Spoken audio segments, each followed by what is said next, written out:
you know, once again, the best in the game in the main card here. Prelims, had a great night. Smoking McBond water in the building. We had a great night. We headed to the main card. You feel me? This nigga going. Yeah, what about that? This nigga. I got somebody here. Yeah. And now, Mr. Supreme, yours truly, Tap Out Supreme in the building, took over his show once again. Yours truly on the main card. H Money, Mr. Tap Out King in the building. This nigga, looking ass nigga, high ass nigga, funny ass nigga, la la la ass nigga. Yeah, no. You got an iPad in here? One of those. Does it work? All that shit got like fucking how many times like passcodes or some iCloud shit. Why you don't use that tablet you got? Maybe this laptop be moving slow. Use your Apple computer. That iMac in there? I'm about to go in there and get bring that in here. Your office. That's what I be using. Bring that right here. Set that computer up here. Set up your office. You gotta be a professional. My nigga. To lift. You gotta be a professional, nigga. What the fuck? No, that's what I'm about to start. I'm not professional. I'm about to start smoking. You feel me? I don't listen to rules. We bend them. We break card, nigga. That's just it.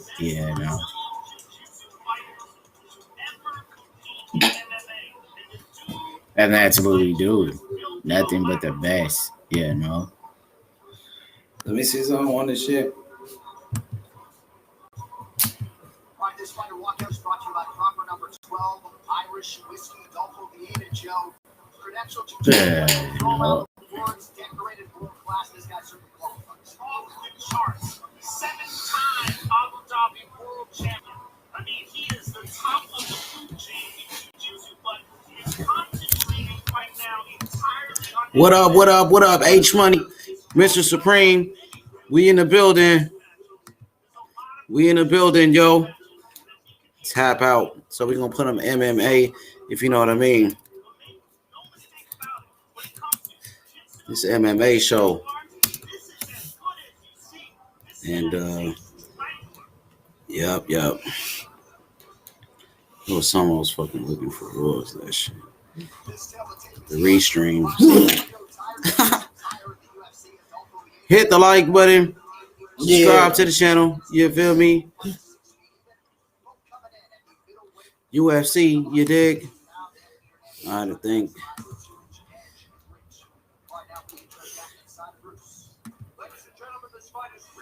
Yes, sir.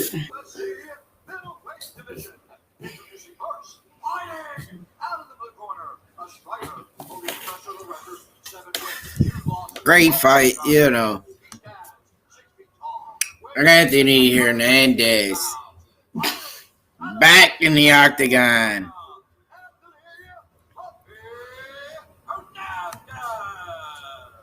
What's his name? Anthony Hernandez.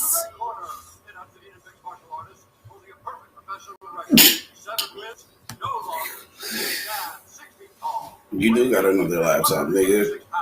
That one you have in your room. That shit don't work. I don't think turn on. The one you used to be on, nigga, lying and shit. Don't turn lying on. Ass nigga.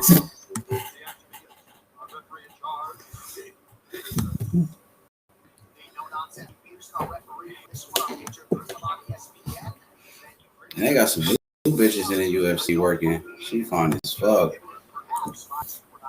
They got some fine ass bitches now, though. See,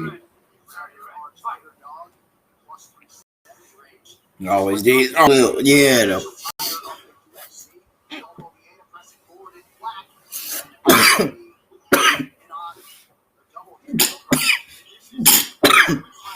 Big takedown early.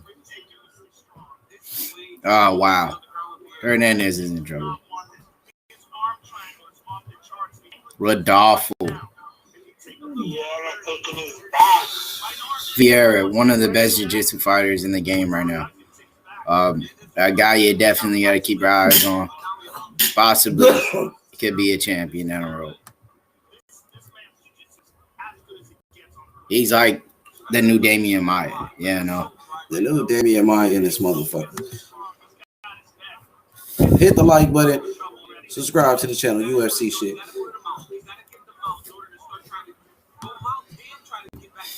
Yeah. Live with MMA King, Tap Out King. You feel me? Sorry for the interruptions. You have to get ready for the main card, you know? You have to get ready for the main card.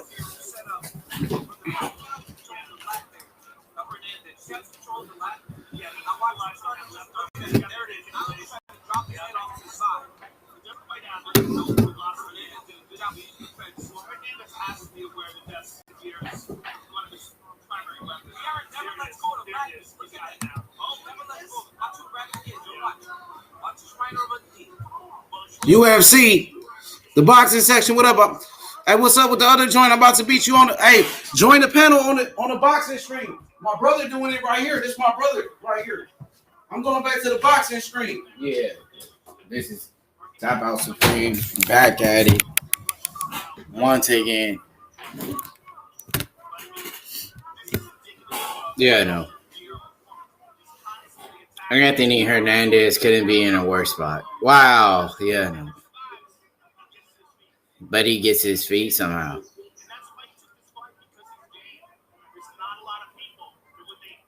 And gives up another takedown. Yeah, no.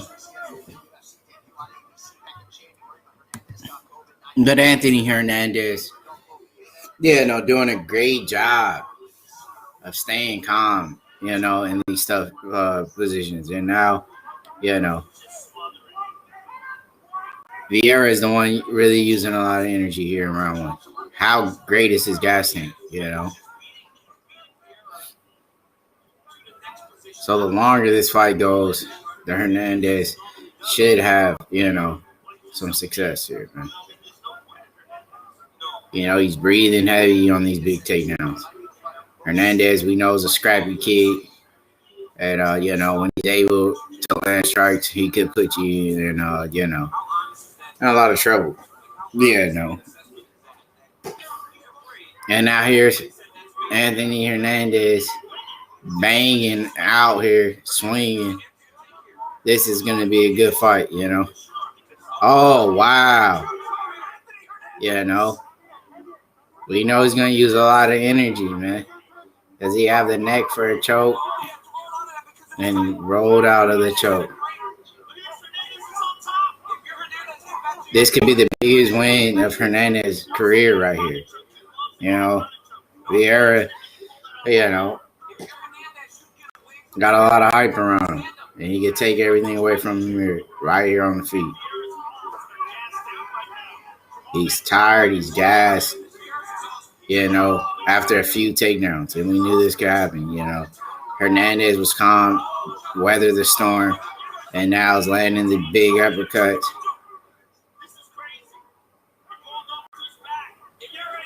And that's all over. Hernandez maybe picking up the biggest win of his career on the feet. Wow.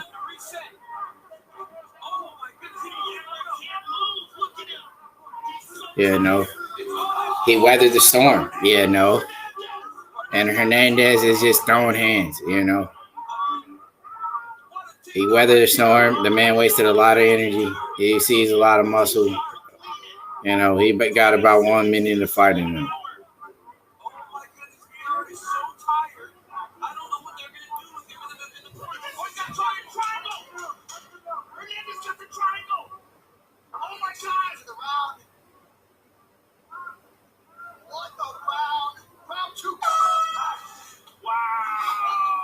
Yeah, no, if I was the corner, I wouldn't allow him to go out there after that. Yeah, no. This fight right now is over. Yeah. A guy carrying a lot of mass like that got about 1 minute of fighting him. Yeah, no, that's just it.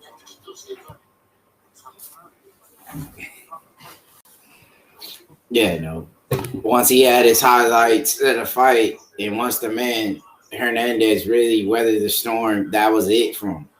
You know, he'll take you down, look for the submission. You don't, if he doesn't get it, yeah, no, that's it for him. You know, he'll be in trouble for the rest of the fight. You know, you see it right here. No gas in the tank. He's out of it.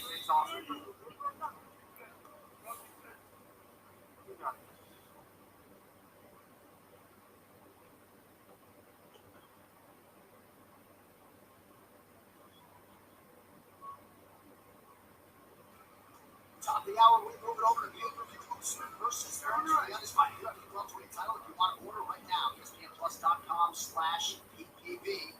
I'm sorry, Rodolfo Vieira was as tired as I've ever seen anyone on the stool for the first round. Oh, he's in real trouble. He shoots in immediately for the takedown. Round 2, gets it. I mean, all he needs to do really keep him down and control him. You know. I'm sorry for so many giggling, but he's got so much muscle, man. That muscle starts to fatigue. He's just slide over the top here, Joe. He's a little bit too high up.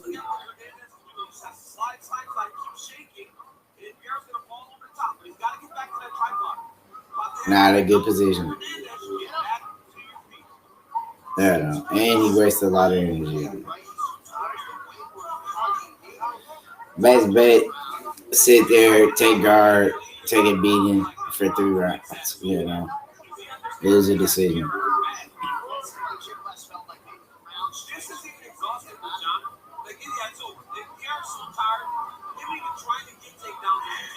Oh, big head kick. Oh, coming. What a comeback. Get out. You seen that head kick? Yeah. Dude, pretty tough to eat the head kick. Hernandez is on a comeback trail. He has to use elbow. Now he won the first round. What do you mean losing? Oh, okay. Yeah. He was in trouble though in the beginning of the first round. Then he came back. The guy was tired and he put the hands on him. Can he tap out the jiu-jitsu expert? Wow. Oh, he tapped out that jiu-jitsu.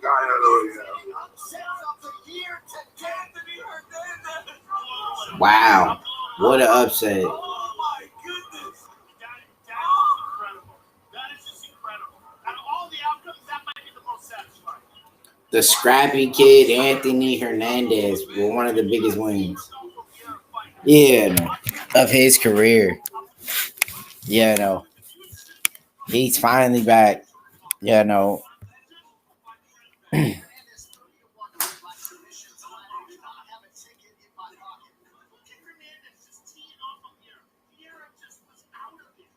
Wow. Lost for words.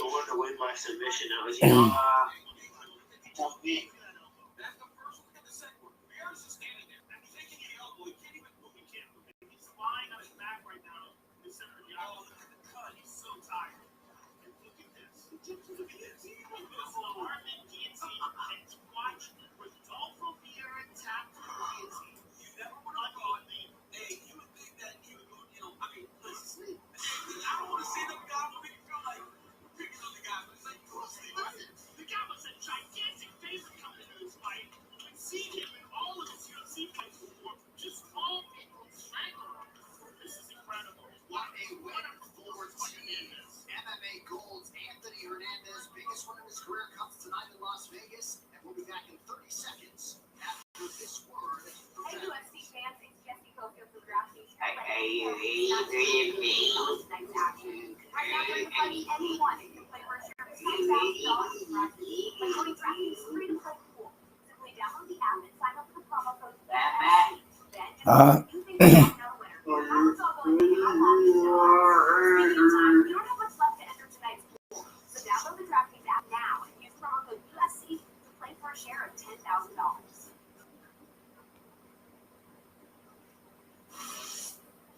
Good. Here back live as you see Anthony Hernandez. He's got a lot to celebrate tonight. I'm star Bruce Buffer, make official. Ladies and gentlemen, referee King Peterson's called a stop to this contest at 1 minute, 53 seconds of round number 2. Declaring the winner by submission due to a guillotine choke, Anthony Hernandez.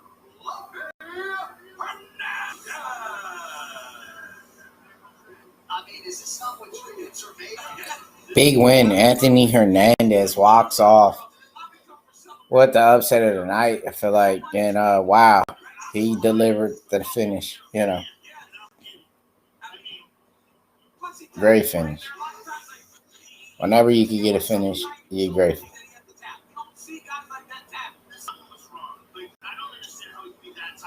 And now we one step closer.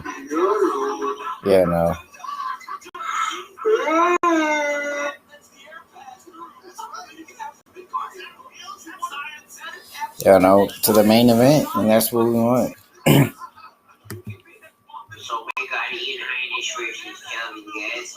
No, that's not even. No. Got these girls, Julian Marquez.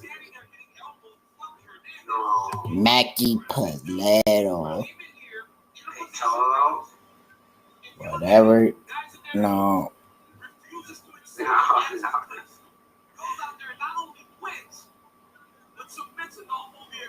Paleto? I don't know. Mackie per name.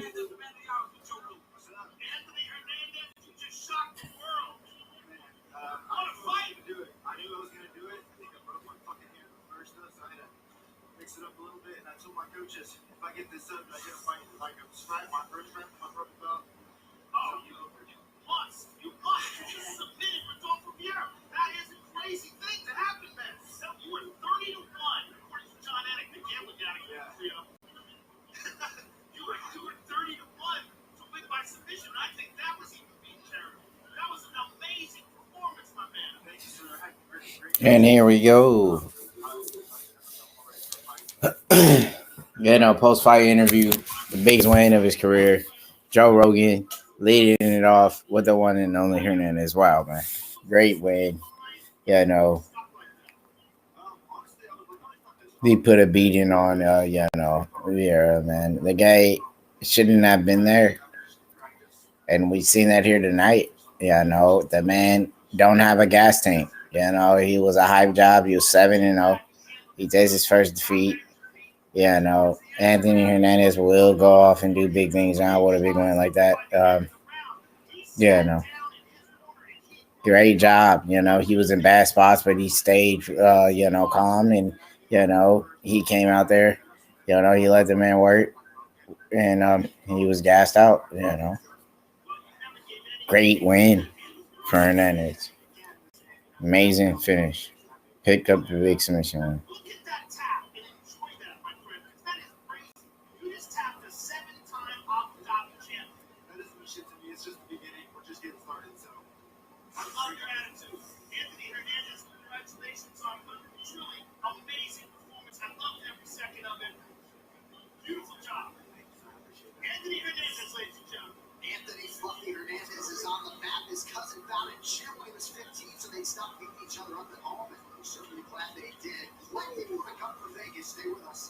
Hard.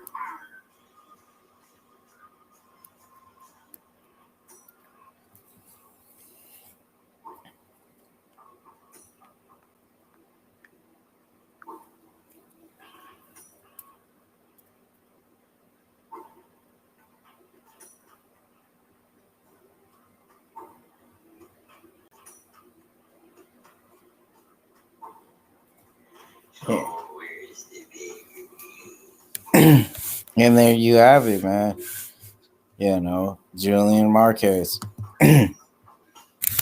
Shout out from North Carolina. Shout out to the whole North Carolina, man. All that goodness, man. Shout out to Alex, man. Yeah. The one who shouted me out and he shouted you out, that guy, Baba. Shout outs to the boxing show, man. You feel me? He did a push icy interview. Shout out to the whole chat. Yes, sir. Yeah, know we going worldwide. Shout out to everybody, you feel me? And great fight, man. Waiting patiently for this next fight, trying to get this, middleweight boys, 185ers, stepping in the octagon. One step closer to the main event. That's what we're waiting for here. So if we get the finishes, we take them. The better, the faster, the better. You feel me? We always like a quick night in an octagon. Yeah, no.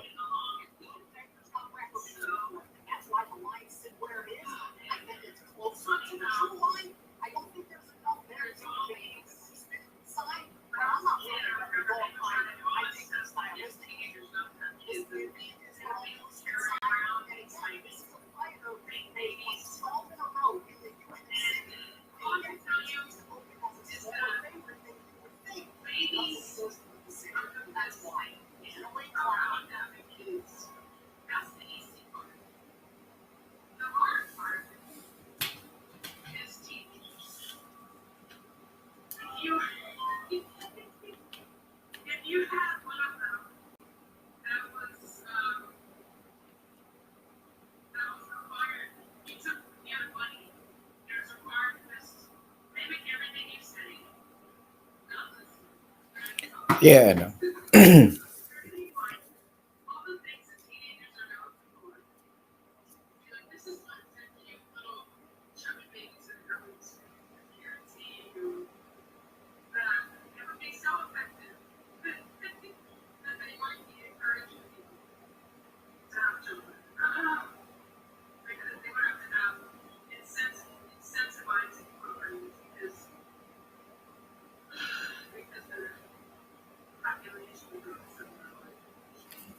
No. What about the Corey Sandhagen knockout? You feel me? Best of the year?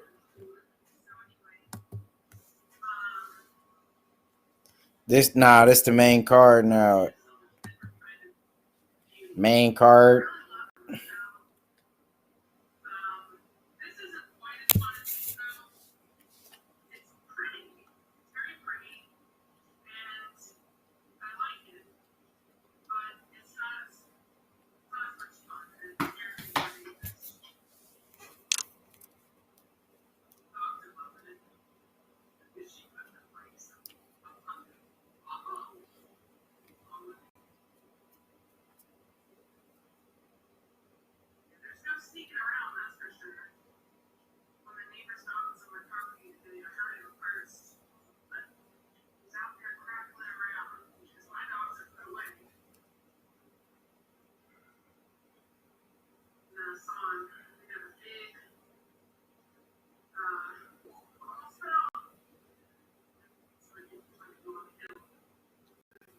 Yeah, no, and waiting patiently.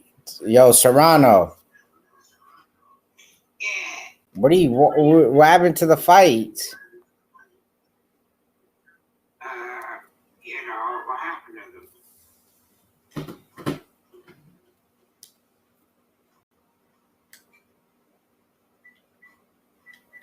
What happened to the fights? It's time for the pay-per-view now. Huh? Pay-per-view starting right now. They got the Zuffa thing on. Are you on HD? Yeah, but they were interviewed. Effectively person. Starting right now. They're starting. There's all the flags: Canada, Japan, Australia. But the thing is, it was like, you feel me? Refresh it, dog. Refresh. That wasn't. Leon Spinks died, Baba? Get out. When? I don't know. They just put that on the screen right there. Memory of Leon Spinks. But when?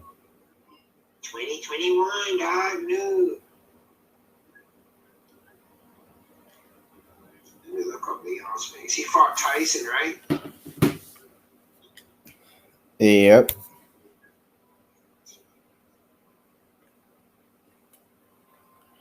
He was at. You remember Corey Spinks? No. Dude was from Missouri. Had hands. St. Louis, dude.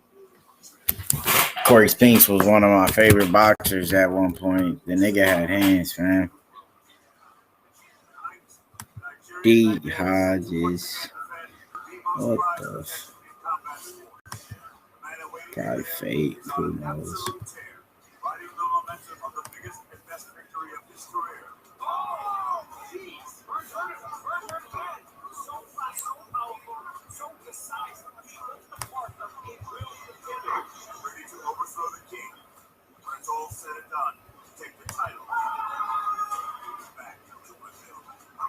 And there you have it, you know.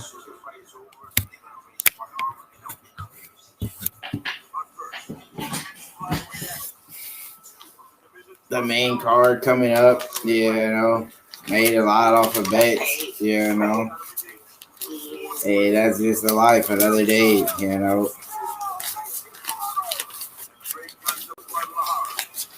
And that's how you live, on a bet during the pandemic. You know. All on the bet. Yeah, dude. He had cancer by Leon Spinks. Looks to stifle the oncoming force known as the Reaper. A world-class grappler with enough power in his hands to smash through unbeaten streaks. Massive knockout! Gilbert Burns! Crash and you part. Live from the UFC Apex in Las Vegas, Nevada, it's UFC 258. Usman versus Burns. It starts right now. He fought Muhammad Ali, Baba. Spinks fought Muhammad Ali. He fought Marvin Hagler. He fought Mike Tyson. He fought Ray Leonard. Spinks fought everybody, Baba. Spinks. Nah. Live from the UFC Apex here in Las Vegas, Nevada, USA. This is UFC 258. Usman versus Burns. Closed captioning is available for the entirety of tonight's broadcast. You can also get the broadcast in Spanish within the ESPN Plus app as well. And with that, thank you all so much for being with us for UFC. He had prostate cancer. That's a bad cancer. Have we seen a welterweight champion as dominant as Kamaru Usman? He is methodical. That one too quick. That's what fucking Patrick Swayze had. He's taken out former Oh no, he had rivals. pancreas. That's even worse. Tonight, You know, that's a bad shit. You know, cancer from that. without a shadow of a doubt that he has the tools to do what no man in the octagon has ever done before. That is to beat Kamaru Usman. And with that, it is my distinct honor to welcome my broadcast partners. They are Joe Rogan and Daniel Cormier. We got a ton of fight tonight, boys. Let's go. Yeah, no. I know this. Part of the game. Yeah, no. I'm a gigantic Kamaru Usman fan. He retired today. He put out history. One of the greatest welterweights of all time, if not the greatest. But he is not even beginning to think about ending his career. And Gilbert Burns, right? Gilbert Burns has so much to offer in this fight. First of all, he's got world championship Brazilian jiu-jitsu skills, phenomenal submission artists. They train together for 6 years. They know each other intimately. Gilbert has a phenomenal gas tank, relentless aggression, fantastic striking, and a very diverse striking game. He strikes, throws a lot of kicks. He's got beautiful hand techniques. He knows when to mix it up. His grappling is phenomenal. Took down Tyron Woodley. He's got an amazing record at welterweight. And I think he's one of those guys who just killed himself to make that 155-pound weight class. What's DC high, Baba? At 170, he's just been on a tear. And the Tyron Woodley Baba. After that win for Gilbert Burns, there was nothing left. DC smoke weed or something? What's this? A DC high? What's it called? High? He's 12-0 in the UFC, and man, he's done it a lot of different ways, but dominance is the buzzword for Kamaru. Baba. It's his physical strength, it's his mental strength, his aggression, his discipline, his octagon IQ. He can submit you, he can smash you, he can do it all.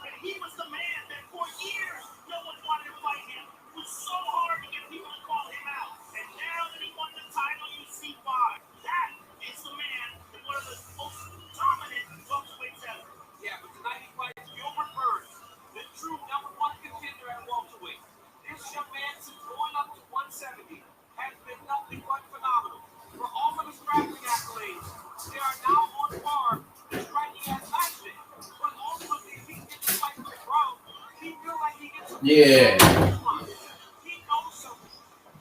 You know, my back. Yeah. What, Daniel Cormier high or something? Huh? Daniel Cormier just kept smiling and laughing and laughing and smiling. What's this motherfucker smoke? This motherfucker high. Who? High guy. DC, he was just like smiling and laughing and laughing and smiling. He couldn't stop. Motherfucker had been smiling. Maybe he's happy at the fight, you know? Maybe high. Maybe both.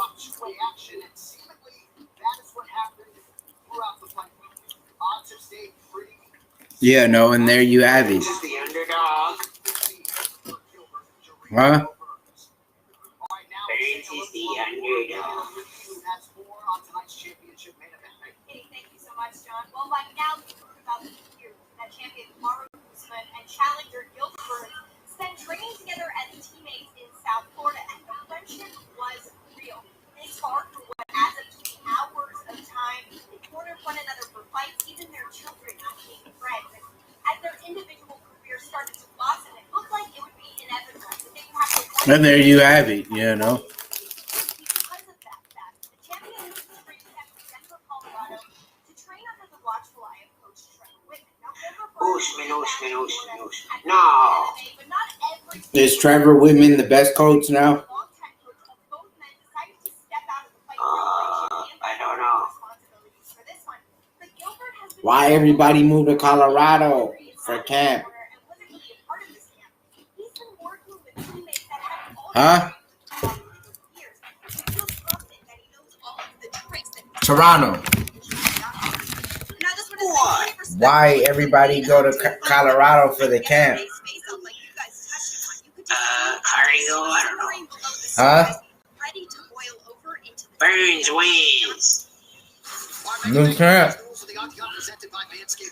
Burns wins How does he win though? by submission. Burns By was knockout, actually. He's gonna. Burns has got better striking. more powerful. Damn. Much faster hands, much quicker.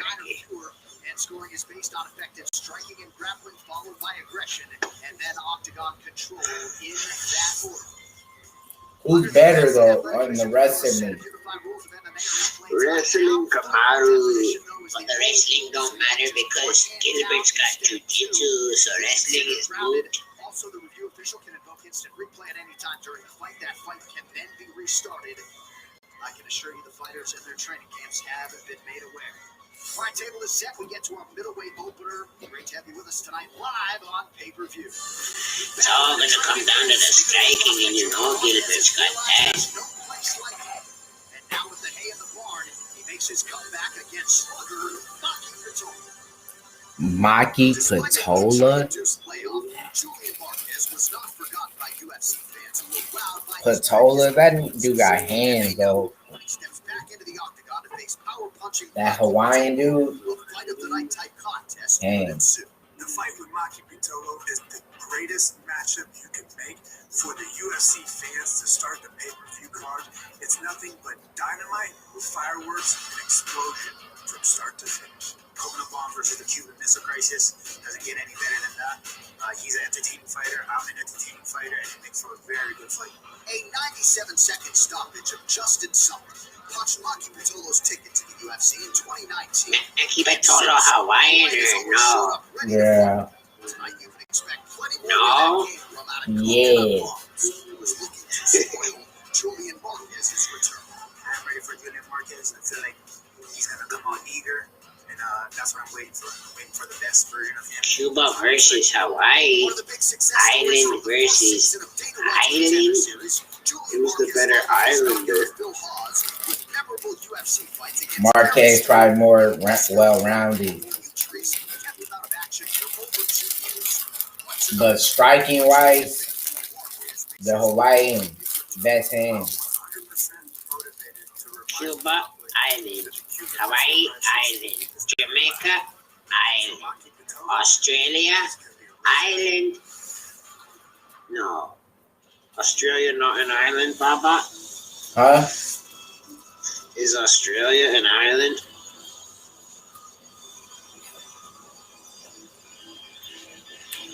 Huh? Or a continent? Is Australia an island or a continent? Yeah. Not sure, Baba. Yeah. Maybe it's a country. No. Yeah, it is a country, but is it an island? No. Yeah, no. Maybe so. He had a wild injury. I mean, tore his leg. Yeah, no. Pretty severe injury. Multiple surgeries. Long recovery. Shout outs to Pablo. He's back. Now, if you've ever seen this man fight, Some people say Britain's Thank you, an Baba. island. Pay-per-view. Yes, papi. Baba. See.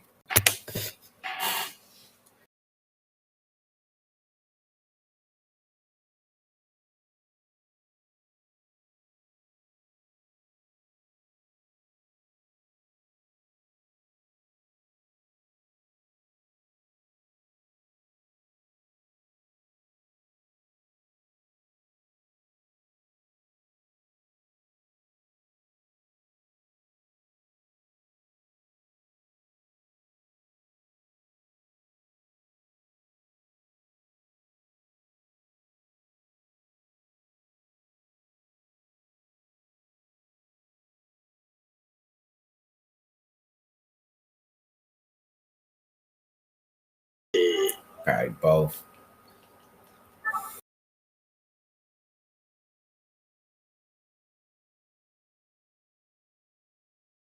I did. Lagamere. No, Nightmare Sims. Remember that guy, Nightmare Sims? Yep, pretty much. Just type it in there, Pablo. Oh, type what in? In Google, you know. Yeah. What the hell are you talking about, huh? You know, to somebody in the screen thing, you know, Baba. Thank you, Baba. Oh, you're still on the stream? Are you hay or drunk? I don't know. Both high and drunk. No. Was Hawaii colonized by Britain? They got a British flag on their flag. Look like it. The flag. Maybe Britain took over Hawaii. No.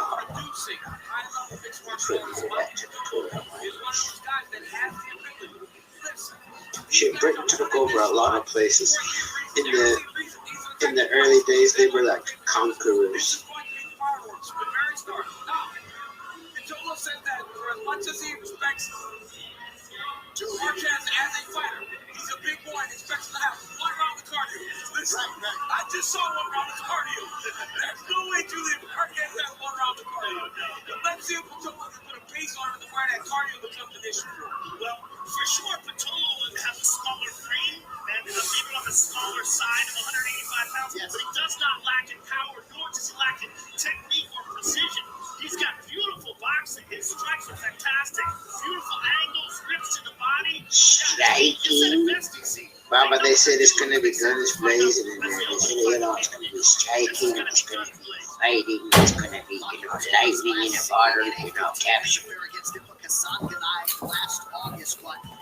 Yeah, no. They said, don't blame you for misses. Finality on 170 pounds, and he's also really been motivated by a lot of the Hawaiian success in the UFC. So since he went up to 185, he became a better fighter, huh? No, he's slow. He's undersized though. For middleweight. Middleweight, too big for him. Yeah, he should be at 170 guy. He's got a long reach, though. He's only 5'10". That's really like between lightweight and welterweight. Really lightweight. For his height, though, he's got a good reach. Yeah, so just imagine if he went down to fight shorter guys, how much reach advantage he have. Really should be 155. Be better. No. Small guy.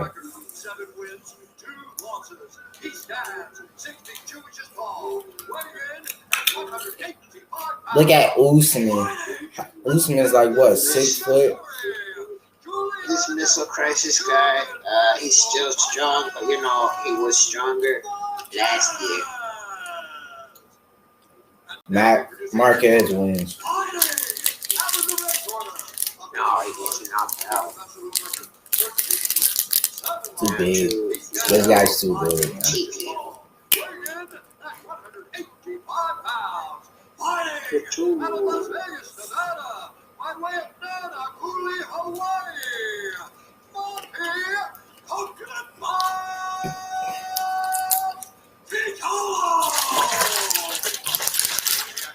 Yeah, at best it'd be 170. Nothing. You gotta be 155, 170. That bitch shook her tits, Baba. She's not allowed to do that. Told you, Baba. Told you. Told me what? You know, about Patolo and his hands.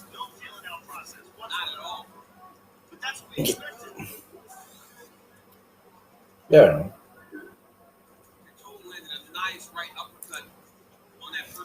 Tola could get submitted. He's not the smartest guy. I'll tell you that much.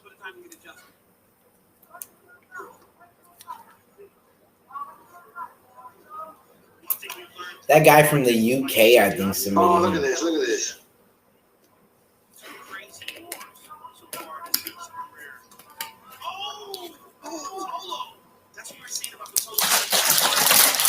Oh.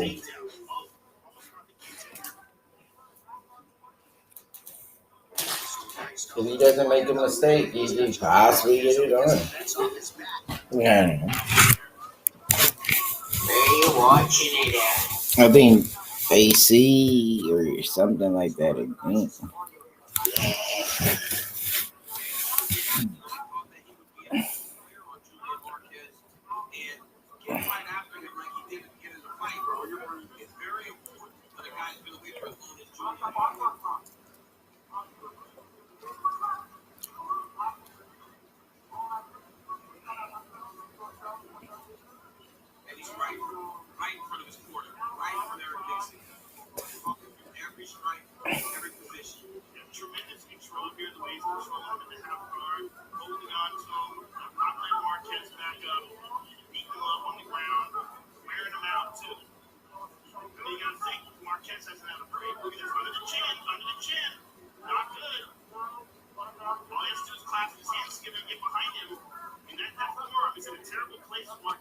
Too bad you couldn't knee to the face on the ground. You could kneel in the face from here.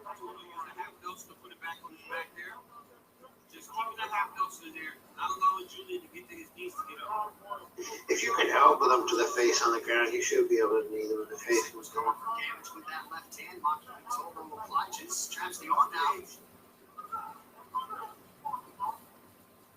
For a guy like Maki who doesn't generally use his grappling to fatigue people, and choose it with the hands, for him to be able to take Julian Marquez down and grapple with him, it really does help. There you have it. Yeah. No.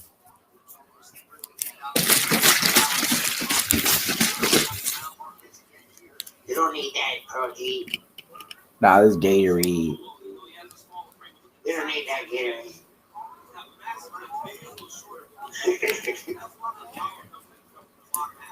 Yeah, I do. I need the electrolytes, man. You know, back. You know.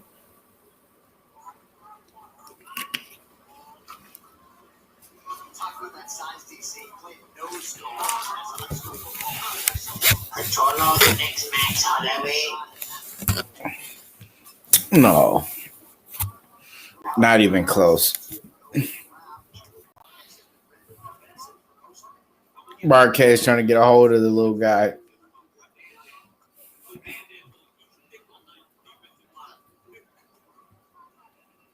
Yeah, let's see how round 2 goes. Just so far, just lackluster performance from these men right now. Nothing going on. A lot of leg grabbing. You gotta respect him for what he's trying to do. No, Baba. No. Told you too little. Did I say he was gonna get submitted by him? I did. Too little, this guy. He's gonna eventually get him.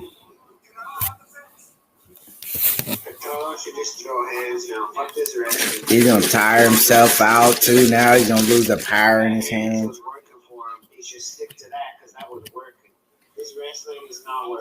I guess he's like, I might as well wrestle him because he's gonna try to do it to me. So I guess pretty smart.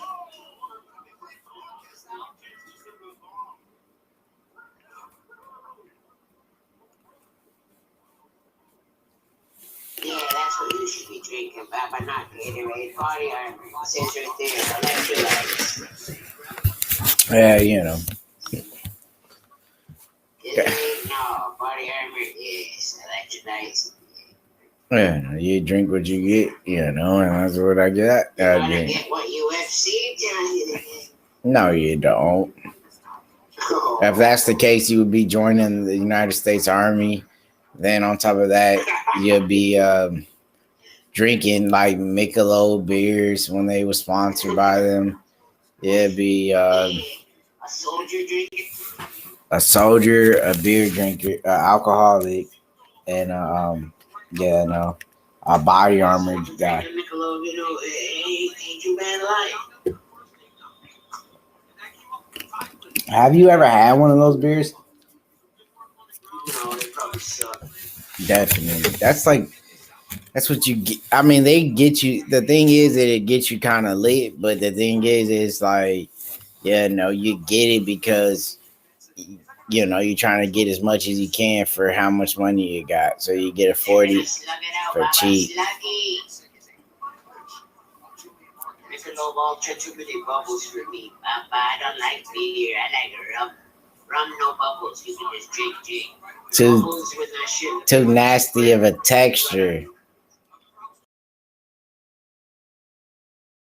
No, the rum malty. Yeah. No malt.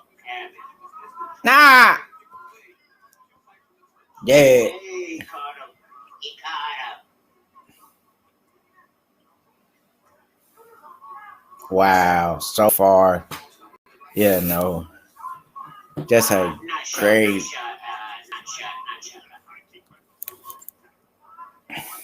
Patolo. Wow. Right in a cup. Referee steps in.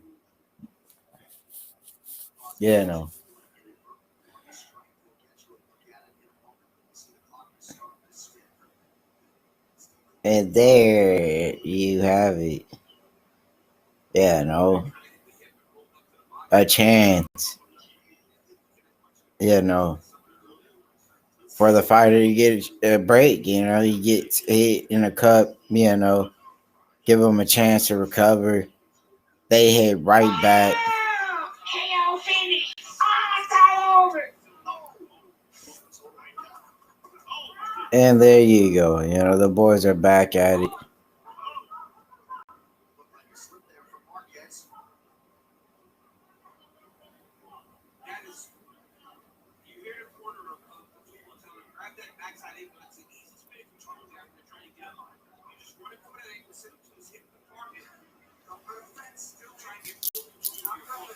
And there you go.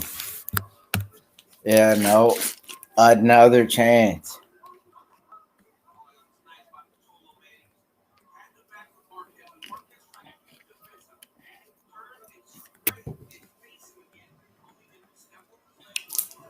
Patolo just out wrestling Marquez. It looks like here. Who would expect? Yeah,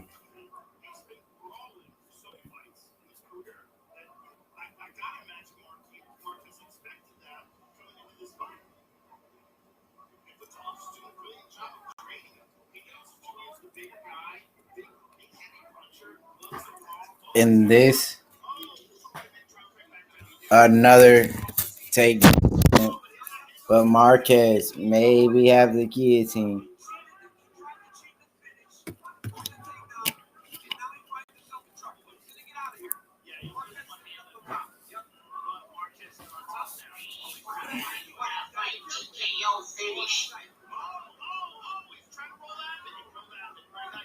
That's it. Tiki, or go to the back there, Tiki.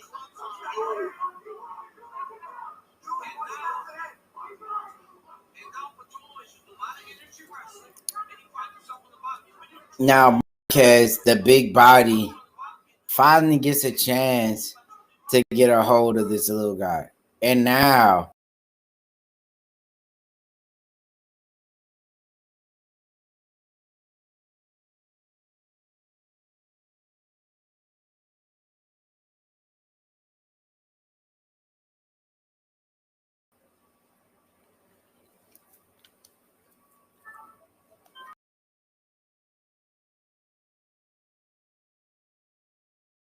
Va.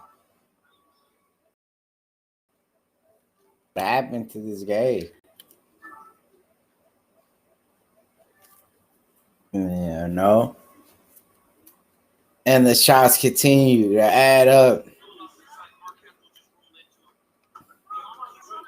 And now Marquez ends up on bottom now.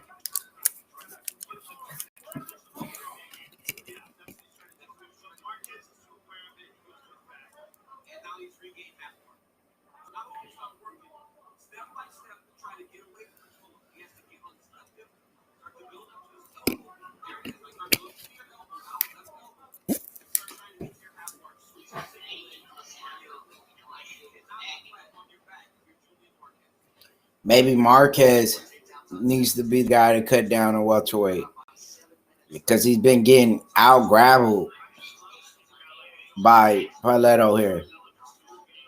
And the body shots are adding up here, Hermaki, as he lands strikes in half guard. Great job from Julian Marquez to still stay in this fight. But we're headed to round 3.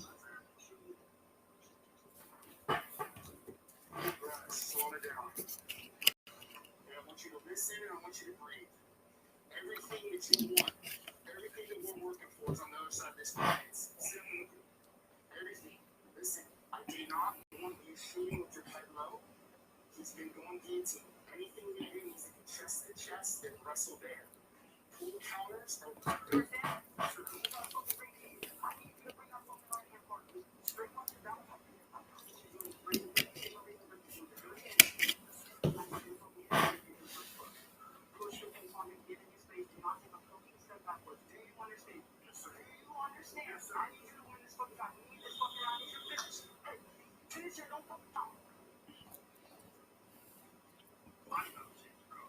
James Krause becoming one of the best cornermen in the business right now. Wow. Yeah, no, who would have thought, Krause as a fighter would be even a better cornerman. Wow. Marquez needs to, you hear from Krause, he needs something big here.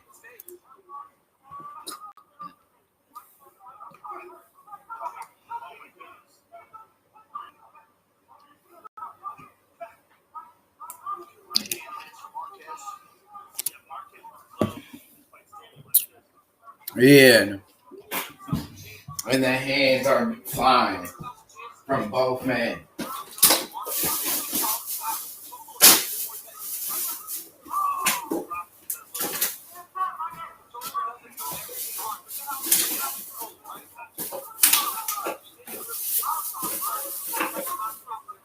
And they're swinging and banging like Derek Lewis likes to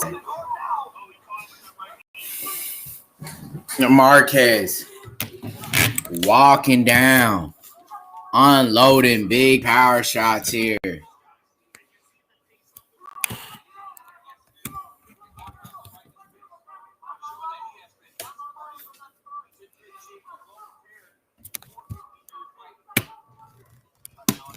Yeah, no.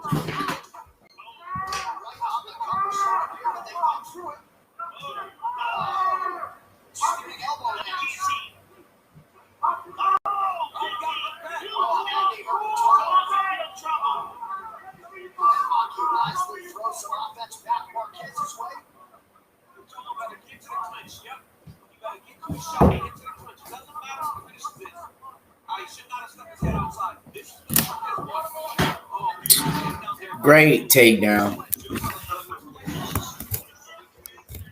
And another takedown. Adds up.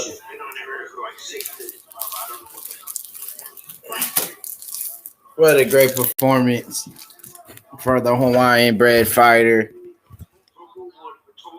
Patolo looks like he will be on his way to a decision. Game time. Yes, sir, Jack. Yes, sir.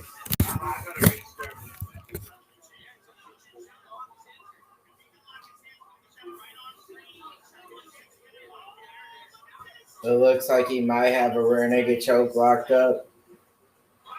No, he doesn't. Great job from Marquez getting out.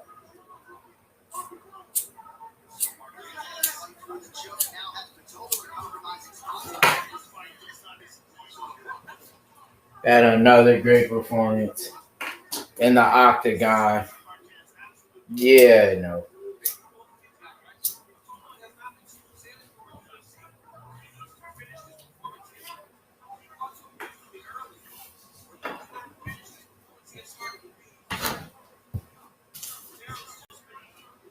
It's game time, baby. Let's go.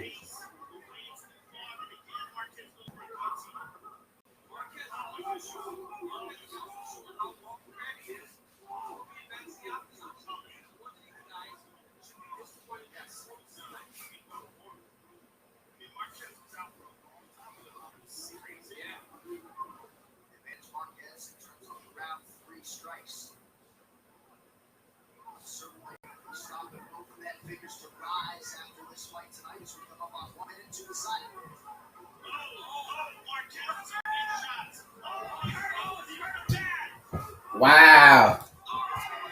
Big knee. 1 minute left. Out to go here. Could this be a turn of event? Can Marquez get it done here? He got a dart choke. He tapped out. What a crazy comeback victory for Julian Marquez. And James Krause giving him some of the best advice a fighter needs when he's down 2 rounds.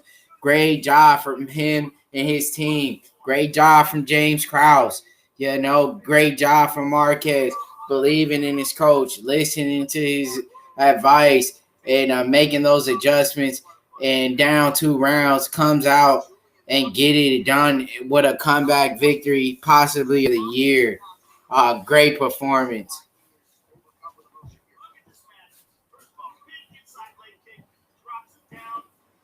What a war from both men. A great fight, man. One of the best fights of the night. Definitely my pick for fight of the night. Maki up 2 rounds. You know, and gave up the fight.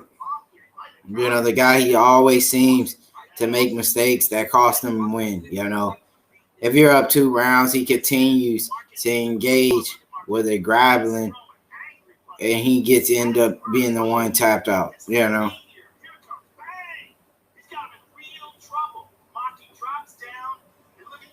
The key, you know, Maki's a great fighter. He just makes a lot of bad decisions, and he makes a lot of foolish decisions that cost him the fight every time. No matter how good he looks in the beginning, no matter how he performs, he always seems to screw it up, and that's him.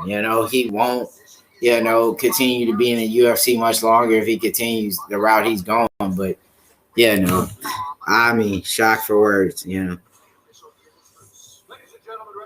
Big baby KO complete. Snow Angel. Yeah. But he okay though. D Hodges, no. He did what he did, It's every fight for him. He always gonna make that one mistake. Good, great job from James Krause. Hats off. Yeah.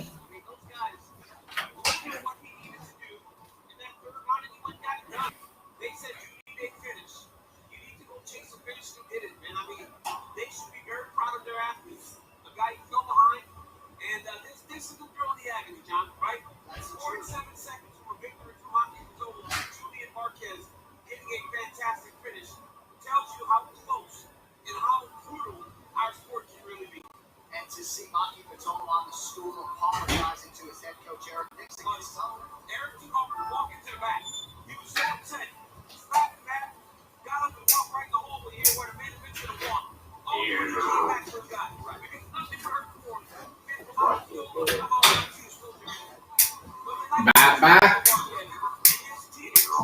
What the heck happened, dog?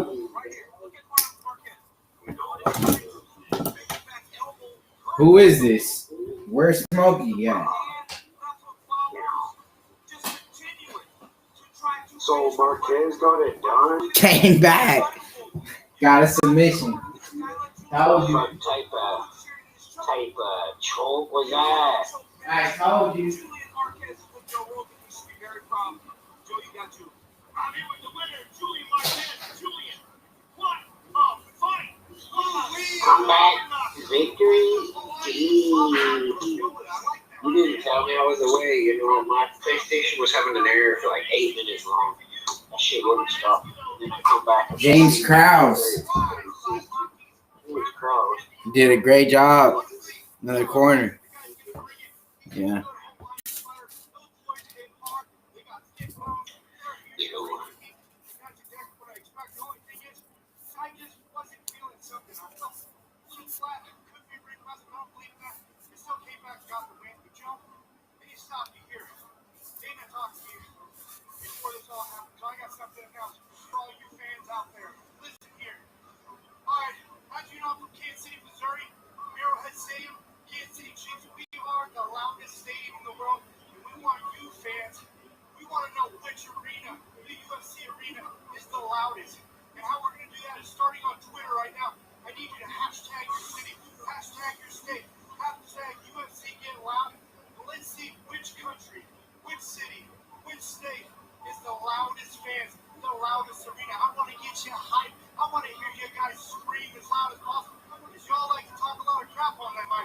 This guy's trying to be a hype man, Baba. What the fuck?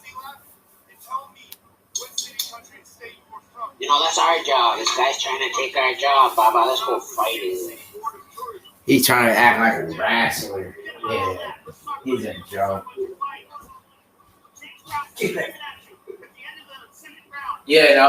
It's only one Hollywood Hogan, Baba. Yeah, it's me. Yeah.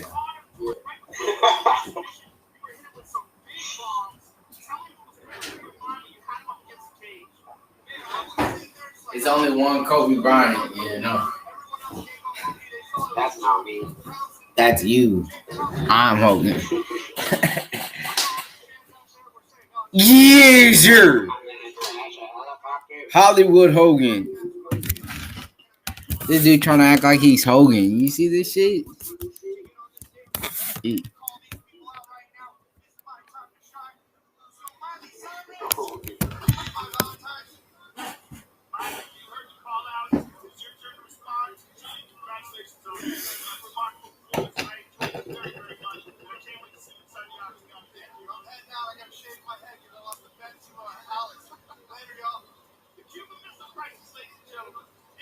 case is averted tonight as Julian Marquez rallies to submit Maki Matolo.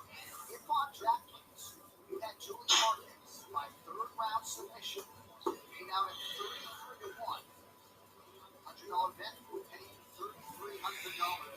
$3,300. And here we are.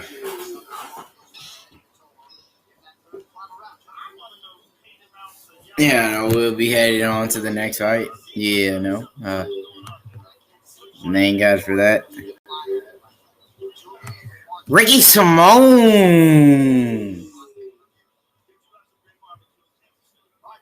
versus Brian Kellar. Whack. Yeah, no, but we'll take it. Who's this? Where's Serrano at? Hey, what the hell you do with Serrano and who is this? Yeah, who the hell is this guy? Who are you? I'm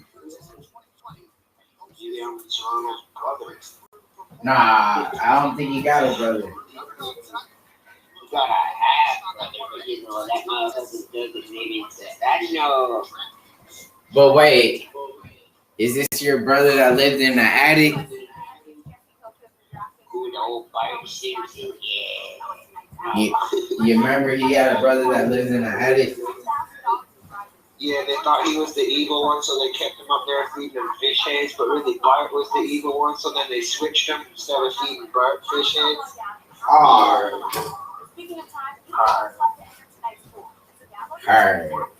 That was a hard Simpson thing. Why is this crack stream AC always stop? Yeah. After a while, you gotta refresh it. You know. Why? Start the game. Can't ask why you didn't pay for it. You gotta just take it. You know? Shout out to him. That's all you say.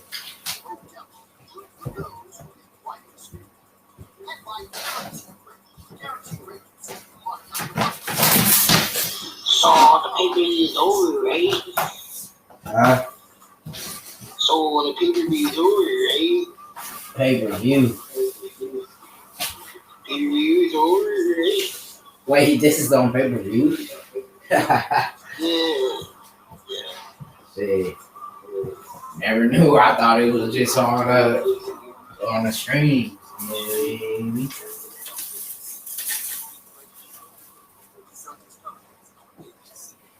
You feel me?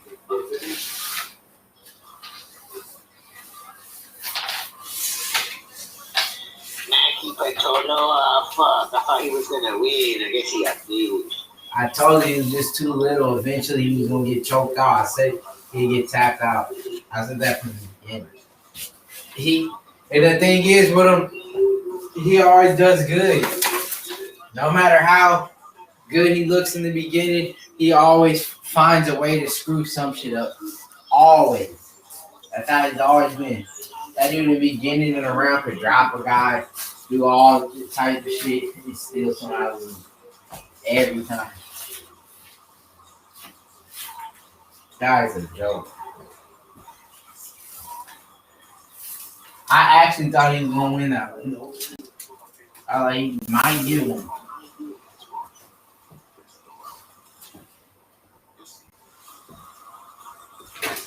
You remember that one guy from the UK that you always call, you call him Tyron Woodley's brother? Yeah, you remember he even tapped that guy out. That's how I knew he was gonna lose. Darren Stewart ain't fucking known for tapping nobody out. Come on.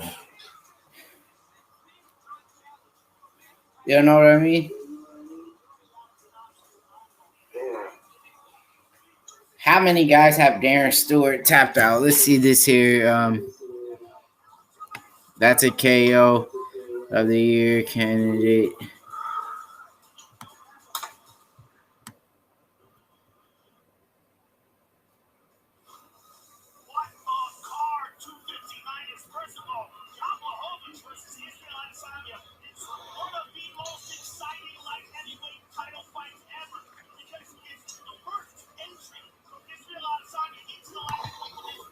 Yeah, no.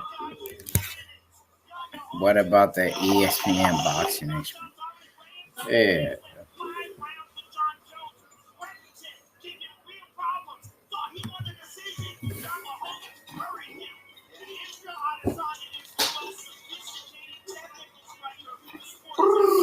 What happened to that board?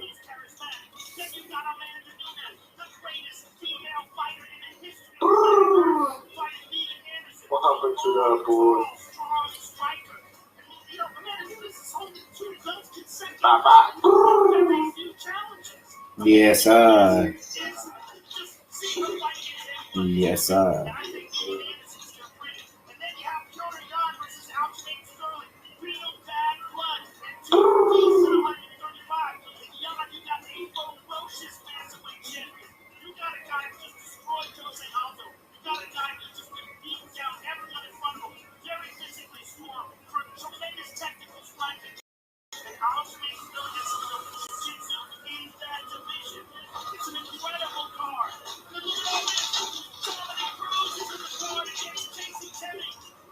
Casey Caney's fighting Dominic Cruz, featured prelim bantamweight bout. Do you see this? This dude's on a fucking prelim fight, Dominic Cruz. What? Come on now. When have Dominic Cruz ever been on a prelim fight? When he fights Casey Kenny takes him down, out grab him and wins the decision, probably. Maybe not.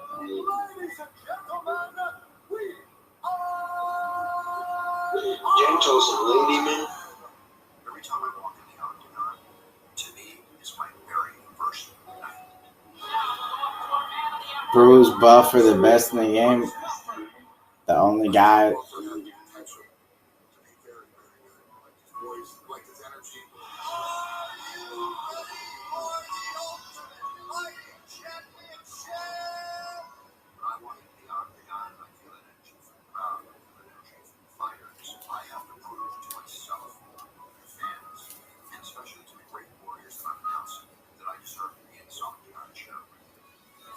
Will die before he misses an event. If that guy was on his deathbed with pneumonia, we have a fight on Saturday. He's showing up. It's really hard to explain, but it's the greatest feeling in the world. I take great pride in standing on that fucking outflow.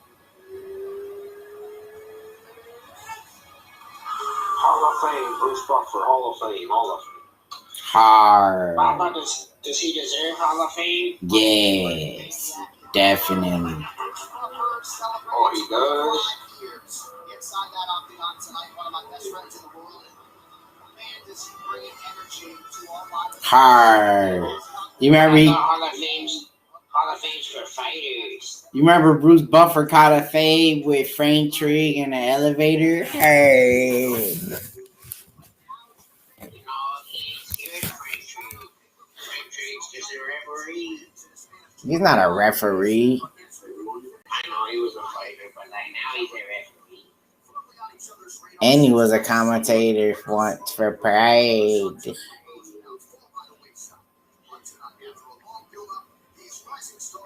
This is the guy that raps Kelleher? Does he? Yeah. Hard or whack? Wow. You heard it? Yeah. Cajun Johnson is harder or trash? What, he raps too? Yeah. Probably whack. Whack. Whack as hell. What about that Russian rapper from the UFC? Oh, the bald guy who's a Lex Luthor? Whack. Hard. What do you mean? You know,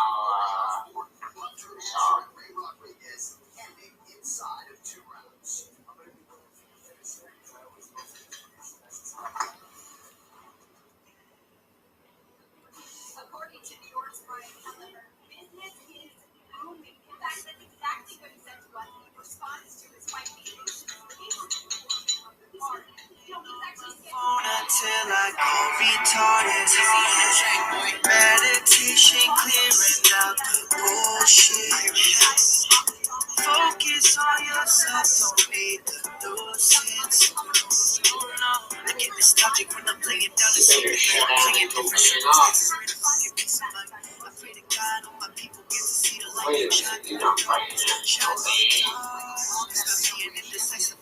They saying Brian Kellar is better than Tyron Woodley. Hard.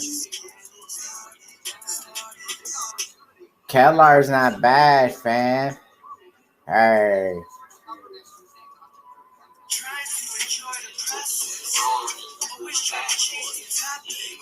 Sounds like Mac Miller, this guy. Yeah.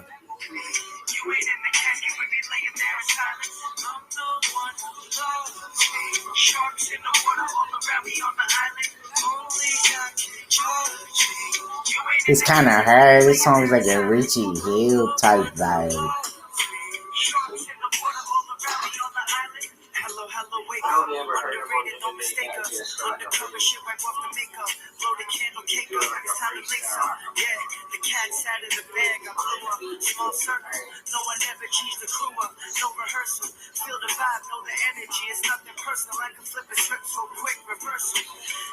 He ain't bad. It's pretty hard, man. You hated on my boy Kelleher.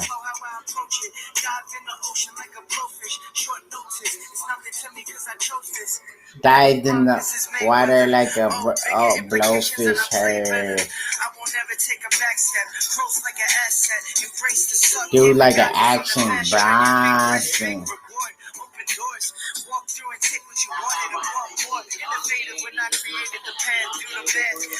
Who, Simone?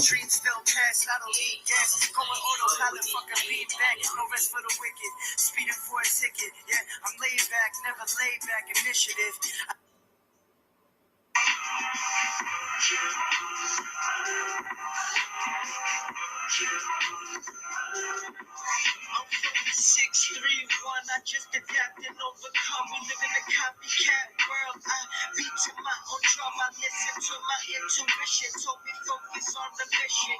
This is my status quo. I'm loyal to my people. I know approach with judgment. Never show up with that ego. I feel the shift, the energy. Brian Kellar is hard, fam.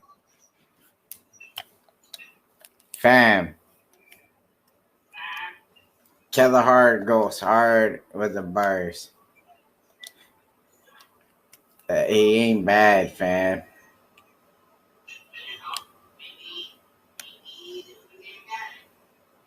Hard.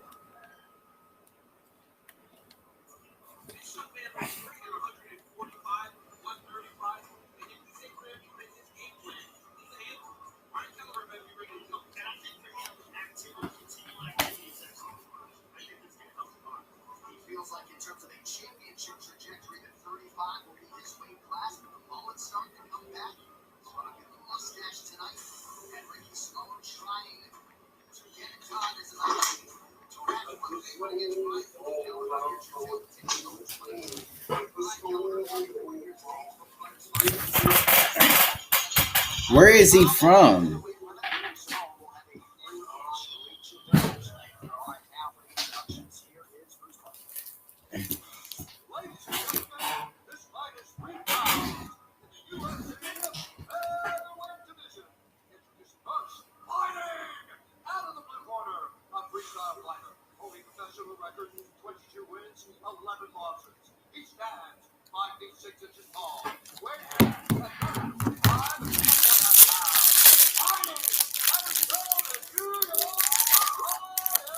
New York City. That's why he had bars like Action Bronson.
Yeah, no.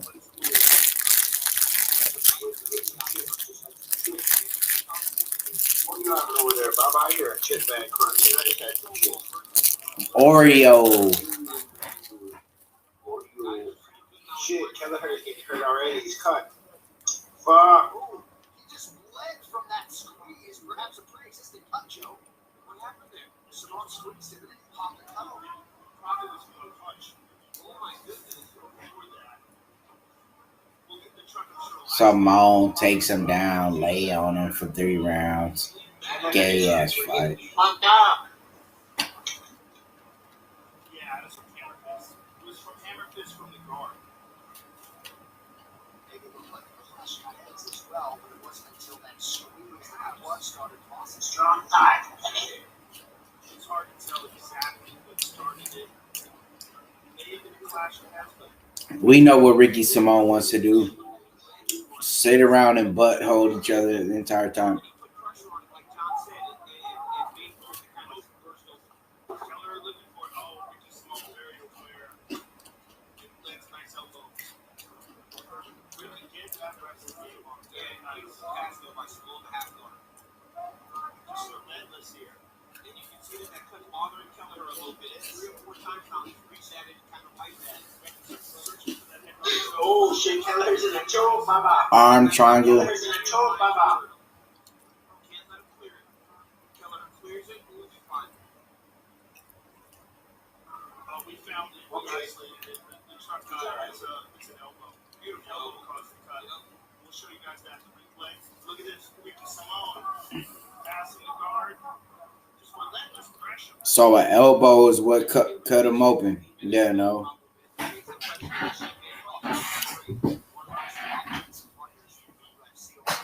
And that's what's gonna happen here. We know what kind of game plan Ricky Simone wants to have here.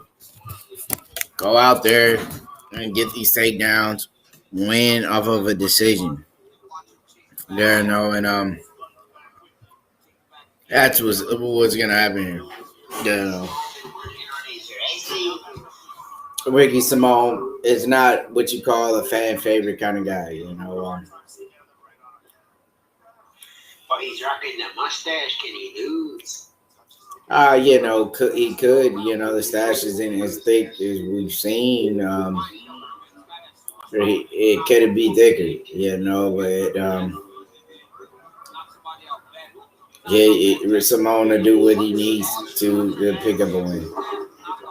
He's gonna win fights off of takedowns. Is it gonna go a decision?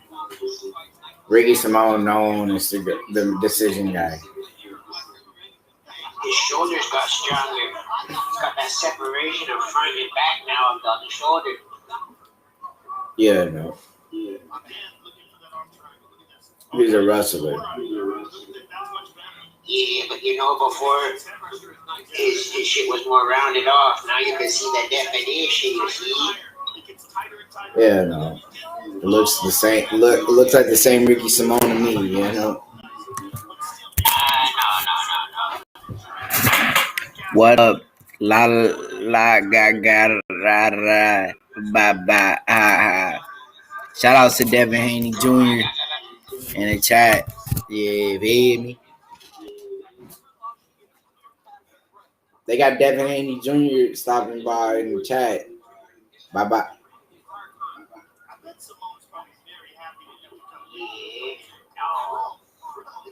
Enough about that on Wednesday. Just doesn't believe he has the frame to make a title run necessarily. Well, he's probably right. But still, it's amazing to see how good it looks here. Yeah, because Brian's a 35 pounder himself, so he just needs a lot of time in order to make the weight. But that's why he looks big. He's fighting another guy from his weight class, just up. But it speaks to one of the great debates in MMA is weight cut. And how to stop it. And how to make guys fight it naturally. How to make everyone fight it. I don't think that's possible. Like, weight cutting is just a part of what we do, you know? All right, this corner canvas brought to you by Body Armor, the official sports drink of UFC. Grab one today at Casey's. And there you have it.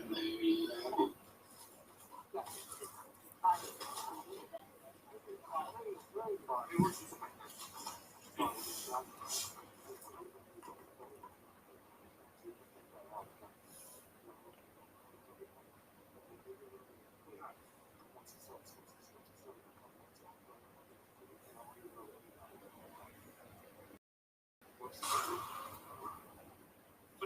work by Ricky Simone. Look at this. Ducks under the punch, takedown. They did this over and over again. Tremendous top pressure, ground and pound. And there's an elbow in here that caused the cut. See if we can isolate that. I believe that was it right there, right? Just wicked control. Ground and pound by Ricky Simone. Tremendous pace. And just beautiful timing, too. I'm telling her with figures are there. So you said it's over, Baba? Change levels and get that takedown. Man, Teddy Lucio did a pretty good job on that. You said it's all over, See Baba? how it holds up. Huh? Attacks the body. You said it's all over. Use more of those to slow down some of the movement for Ricky Simone. No. They're striking. Jab. After the first. Oh! Front kick up the middle. Nice. Good on kick. It's short jab, long jab for Simone right now. Ooh. Good body shot. Yeah, no. Kelleher lands the up kick. Simone lands the body shot. Kelleher slaps him with the left foot. Lead, take it away, Baba. Come on, Baba. Oh, More. Simone with the right hand. Yeah, it's not very hard. Oh, he just gets tagged by Kelleher, with the hook. To dance a little bit to start some of these exchanges. More. Bonuses in 10 UFC fights coming in for Brian He ain't doing much right now, since his UFC debut in 2017. Kelleher looks for that high kick. Head kick attempt fails. Right hand attempt fails. They're moving around. Oh, another up kick lands. Leg lock attempt. And he walks out of it. Kelleher is still bleeding from that cut earlier. As it has the first couple times. Kelleher should do it again. Ricky Simone is just Simone's starting to get tired, but he's got some juice left in the tank. He's constantly in your face. Kelleher doing a nice job. Spinning back fist and hook. Under 3 minutes here to go in round 2. Keith Peterson keeping a close eye on that cut.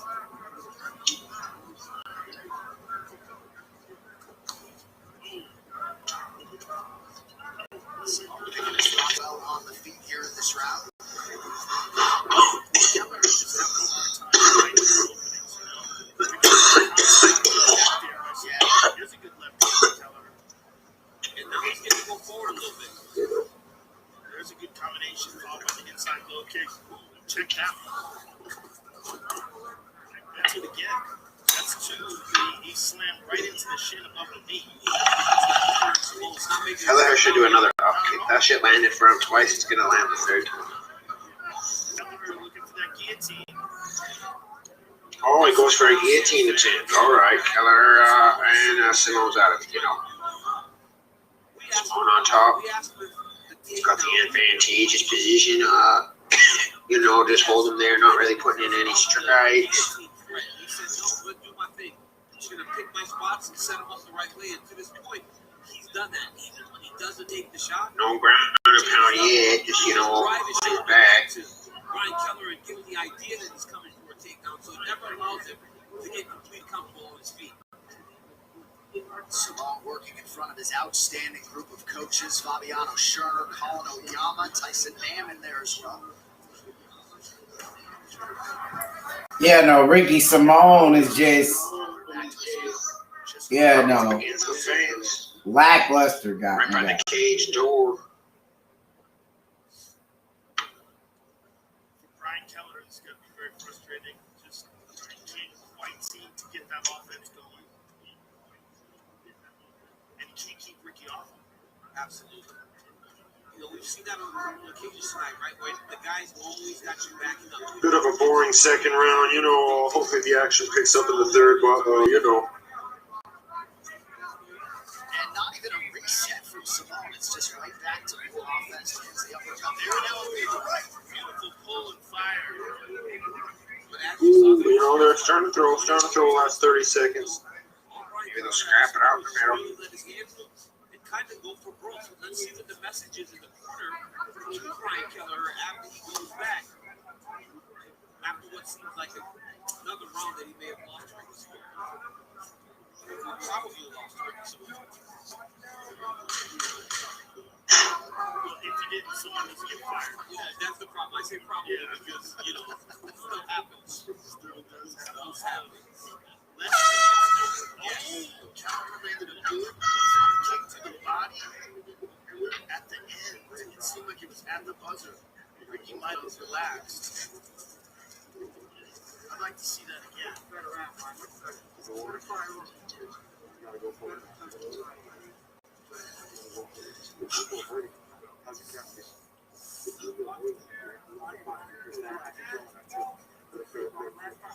Keller's nose is a little off kilter.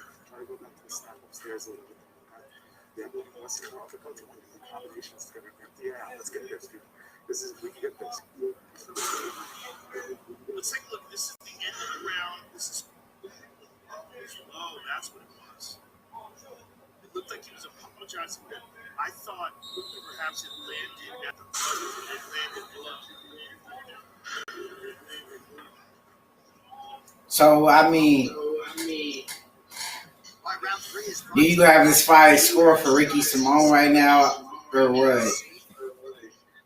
I don't even know what I'm watching. I'm so drunk.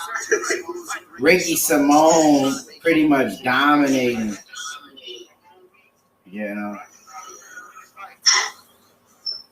As Carter and Keller were very encouraged. It's much better going to be enough. You got to really press Ricky Simone. Make him uncomfortable. Yeah, much better still after losing the round. He did land a couple of good front kicks, one in the face that was nice, but really just it's not anything that would warrant a 10-9 on any judge's scorecard. It's safe.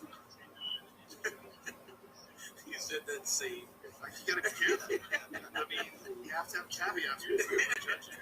nice jab there from Brian Keller. I mean, Ricky, you heard it first from Toronto. He's too drunk to even remember what he saw. But Ricky Simone,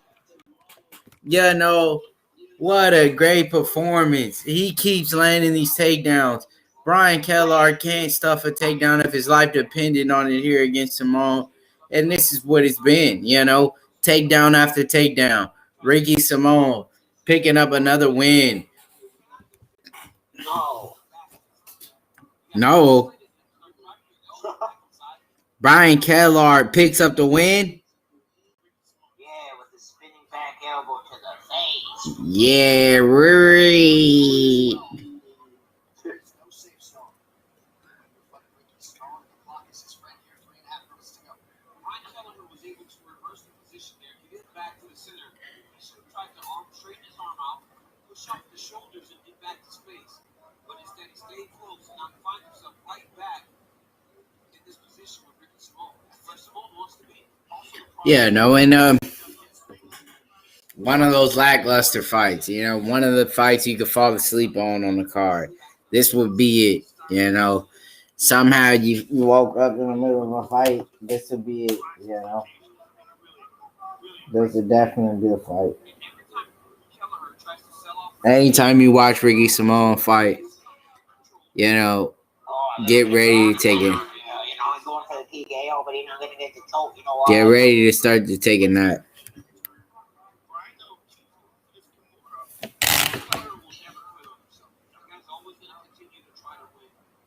Right now, he's fighting a guy that has the type of style that really does cause him problems. It's so hard to get this technique on a big, strong guy, too. When guys have a lot of physical strength and explosive energy, it's just really difficult to get this core on. A lot of times, whenever you get guys in the course, when you get the core trap, they panic and they quick start making big movements, and you kind of build the bridge back into them so that you're on top. It's hard to just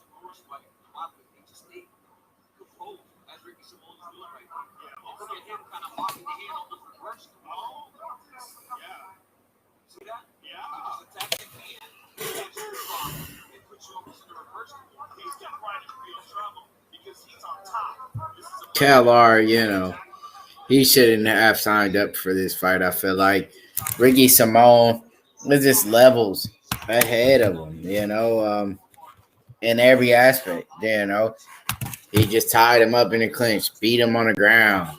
You know, KLR, you know, was doomed since the beginning of this fight. You know, he shouldn't have been matched up with him. I feel like, you know, this is what you call a lopsided matchup. You know, he had no business in there. You feel me? He should have even been close in this fight. You feel me? You feel me?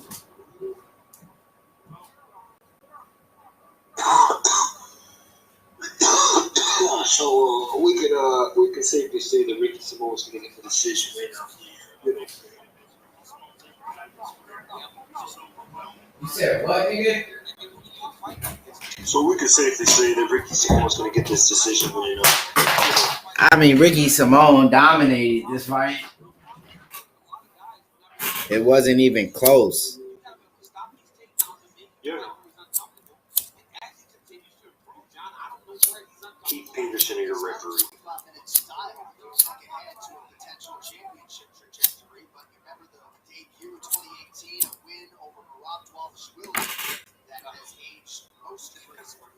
Like I told you in the past, some guys don't belong in the octagon with each other. And this is exactly what I mean by that. You get what I'm saying, Baba? Do you mind if I call you Baba? Or, yeah. I was going to call you that anyway. Over half a bottle of liquor, you know, and I ain't talking about a small bottle, dude. So you're on liquor. Hey. What kind? What's the percentage on that Sailor's Jerry, Bubba? 46% alcohol volume. What about the Bombay? That shit's only 40, dog.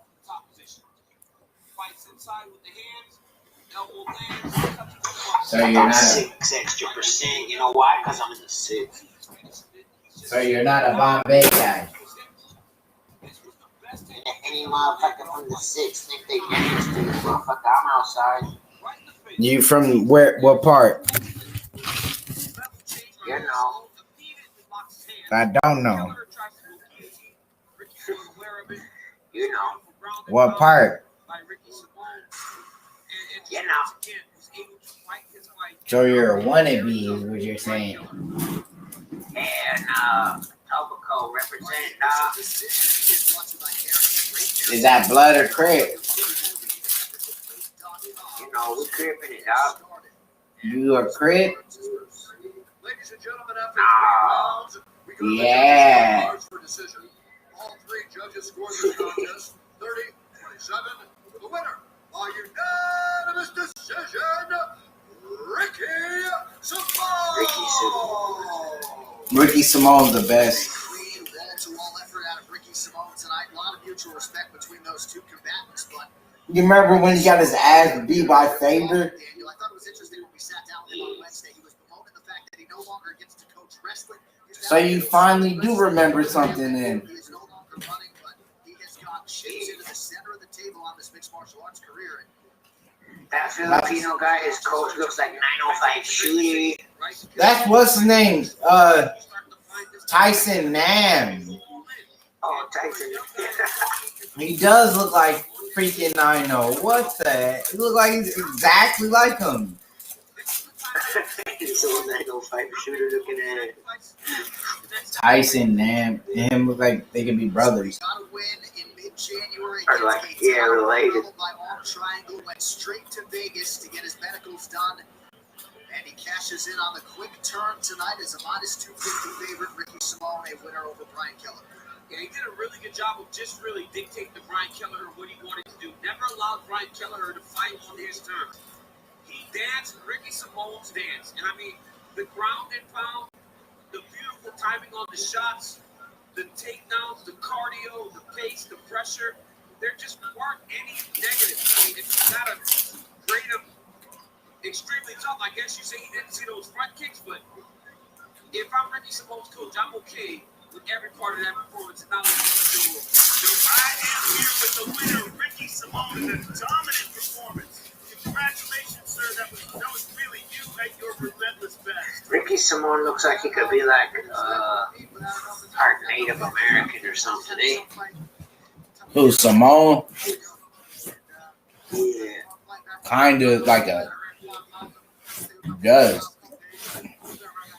He looks like he could, like if he grew his hair long, like if he had like a ponytail, he looks like he could be like a Native Indian. Yeah. He used to have a mullet. What happened to his mullet, Baba? Probably got tired of it and got rid of it. You know, Roy Nelson looking ass. You gotta be more of a Joe Dirt. Yeah, he didn't want the mullet, you know.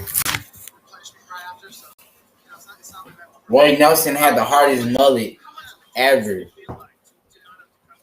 in the UFC history. Roy Nelson. You know who started the mullet? In the UFC? No, altogether. Joe Diesel Dirt. Damn Skippy. No. Miley Cyrus's father, Billy Ray Cyrus. Billy Ray Cyrus? Yeah, he started the mullet. He started that "Don't Break My Heart, My Achy Breaky Heart" back in the 90s. And then, you know, these hockey players, they were rocking that shit. Billy Ray Cyrus, and, you know, he started a trend. He started a fad. There was people rocking it in sports. There was people rocking it in business. Businessmen were rocking mullets. And back in, like, the late 80s, like 89, early 90s, like 91, motherfuckers had mullets, you know. Wait. Let me. No, that's not true. They said the first man who had a mullet was Jody High Roller. No. Wasn't? No. Wait. Yeah, you're right. Wait. No. Wait. You say the first man to have a mullet was Del D'Antoni. No. Wait. Not Del D'Antoni? Huh?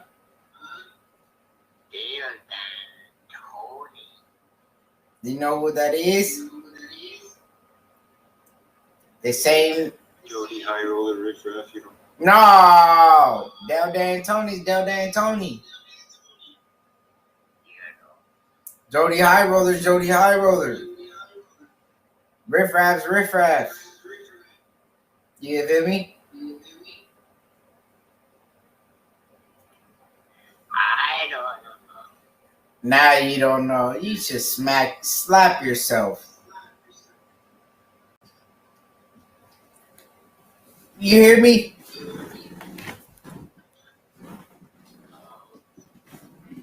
Smack yourself. Hell no. What do you mean, hell no? Too itchy. Itchy, scratchy, watching ads, dude. My ankle, I shouldn't have wore socks. You shouldn't have wear socks. Yeah, It's too socks. cold. Bad. Why? Socks are bad for feet. Why? Because socks pull your toes together. And, you know, it's crazy. But it keeps your feet warm, fam. Past 6-7 years of my life. what's better, warmth or posture? 4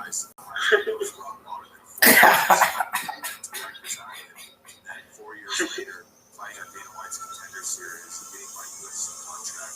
I hate Chinese. That belt is going to be the stamp of my story that you can be at rock bottom and you can make it to the top, the highest level of anything quicker and harder and so on too. This guy is trying to take you out with everything he has. Ian Heinisch went to Rikers? What the fuck that he was in there for? For smuggling drugs or something. Really? Yep. Oh man, I never knew that about Ian Heinisch. Shit, maybe he should win now. Old junk smuggling ass. Bad day, bad motherfucker. Fucking like Rikers Island, like China, man. Motherfuckers out there in Rikers, dog. Just imagine if Ian Heinisch got in a fight in jail, what he did to that guy. Beat his head off the wall. Probably beat the hell out of him. You know those hard walls in jail, you could really fucking smash a skull against. Ian Heinisch is the best.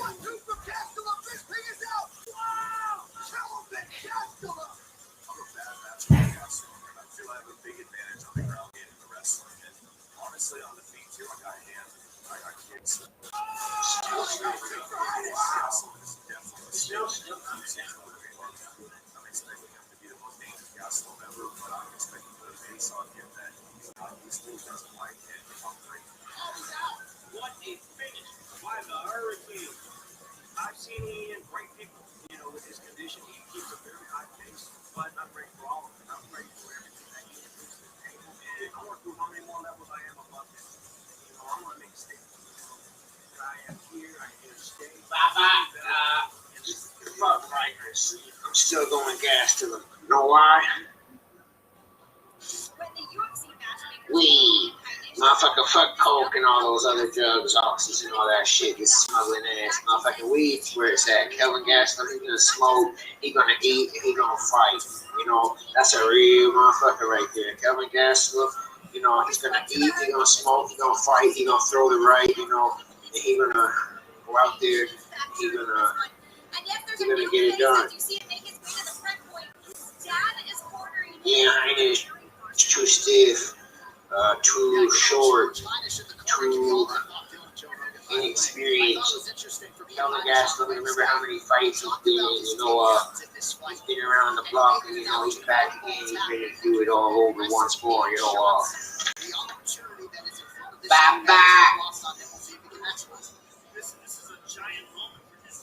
Whatever happened to fuck for Baba?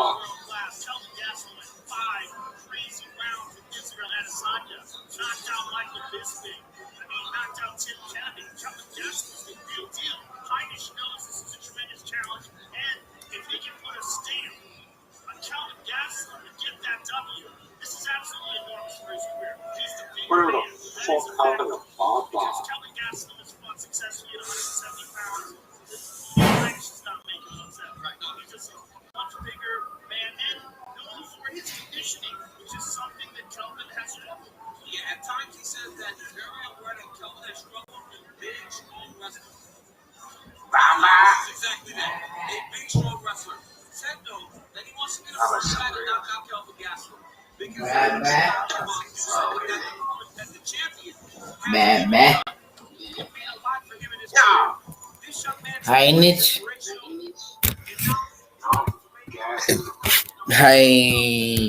He was in jail. Fuck right, because it's not about coke, it's not about oxys, it's not about being a smuggling ass like this motherfucking ass. It's about weed. And who's got that shit? Gas. Why he's gonna smoke, he's gonna eat, he's gonna compete, he's gonna throw that right hand. He's gonna fight, he's gonna light up. So you're going with Gaston because he got caught with weed in his system before. In other words. And just because he's more experienced, cleaner striking, not as stiff. This Heinisch guy, I watched him go to a chiropractor, fucking, what do they call it? Getting bones with all these fucking hammers and shit. This motherfucker is not the most sexy guy. Look at him. Like, I'm not saying Kelvin Gaston, I'm just totally flexible either, but more water than Heinisch. So he got a little bit more flexibility is what you're trying to say here. Just a overall a better boxer. More experience. has better hair as well, right? Salon, as they say, salon quality hair. Huh? Would you say that hair salon quality, Baba? Baba? So you saying you got a wet mullet?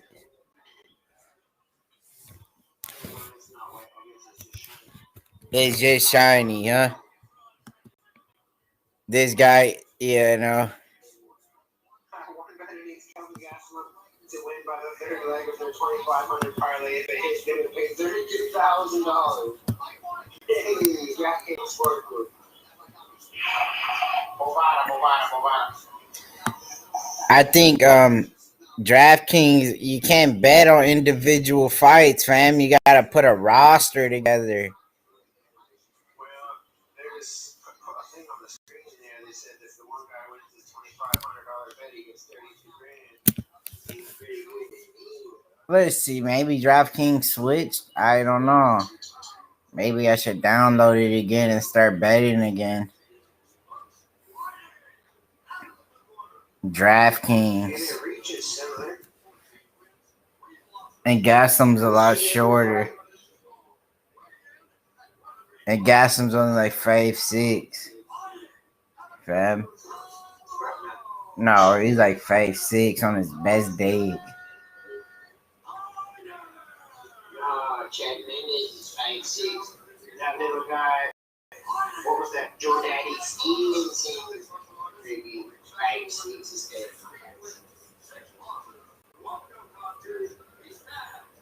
Uriah Faber is like 5'6". How tall is Uriah Faber? About 5'7". Or maybe they got a different one. I think they got fantasy sports, and then they got a sports book, I think.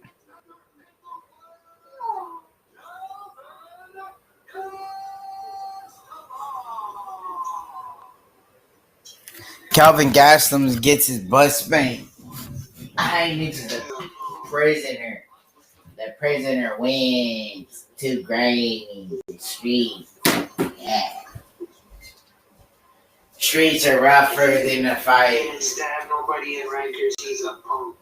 He's a bitch.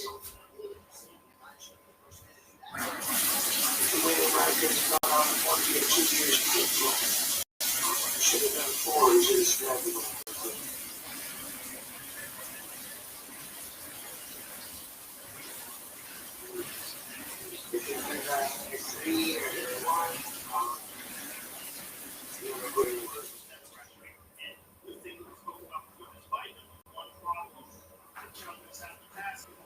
Yeah. And they wrap up early. Calvin Gastelum. Shooting. For the big takedown. Kamaru attempt. From Hainich. Close, but no cigar. Oh, Kamura. We've seen Gastelum get tapped out, in the past. Jack Hermanson was a man who tapped him out. Chris Weidman was another man who tapped him out. But I don't think Ian Heinen's submission game is as strong as those two, man. So Gastelum should have it. I don't know. And they're back to their feet already. Bye-bye. Big takedown again. Attempt from Gastelum.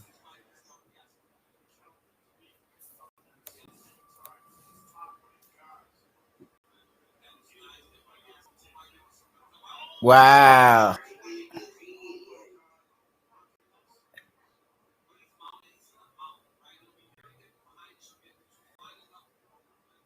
Heinz trying to work a Kamaru.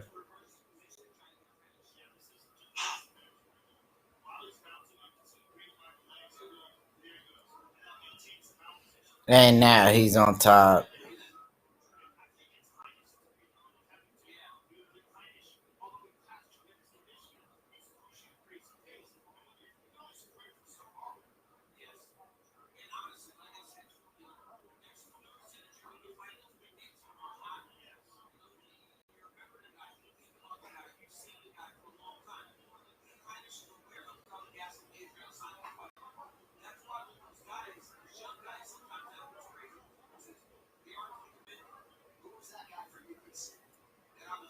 Yeah, no, Gaslam is doing a good job of controlling Heinrich here with the wrestling. But now they get a chance to really throw these hands. They broke free, back on the feet. Calvin Gaslam, just eats a nice little head kick there from Heinrich.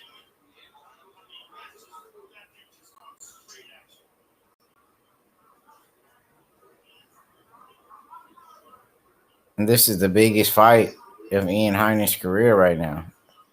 Getting the chance to fight against a man who's won the Ultimate Fighter, who's fought for a title, coached the season as well of the Ultimate Fighter. And this is a big fight for Ian Heinrich. He gets a win here. This could possibly get him one step closer to possibly a title shot. But Gaslam, look at it dominate with the level change and getting these takedowns. He wouldn't display this kind of wrestling against Israel, but he will do this against Ian Heinrich. He wouldn't want to take a striker down for some reason, but he wants to grapple with Ian Heinrich, which doesn't make any sense, but part of the game,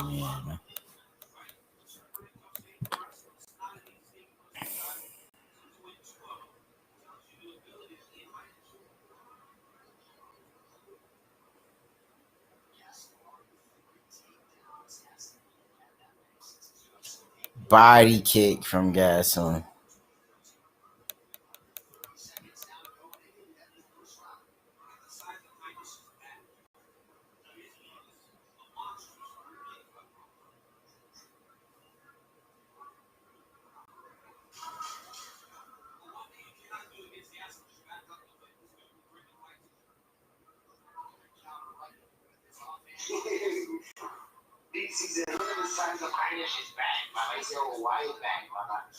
Wide back, wide shoulders.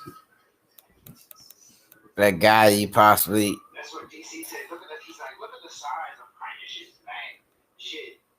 Gaslam's back wider than Heinrich's.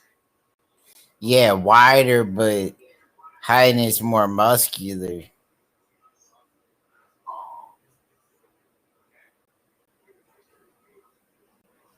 Heinrich is a guy you could possibly catch for taking steroids.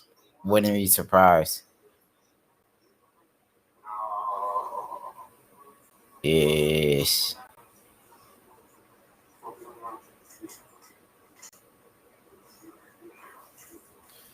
Gaslam, Gaslam, Gaslam.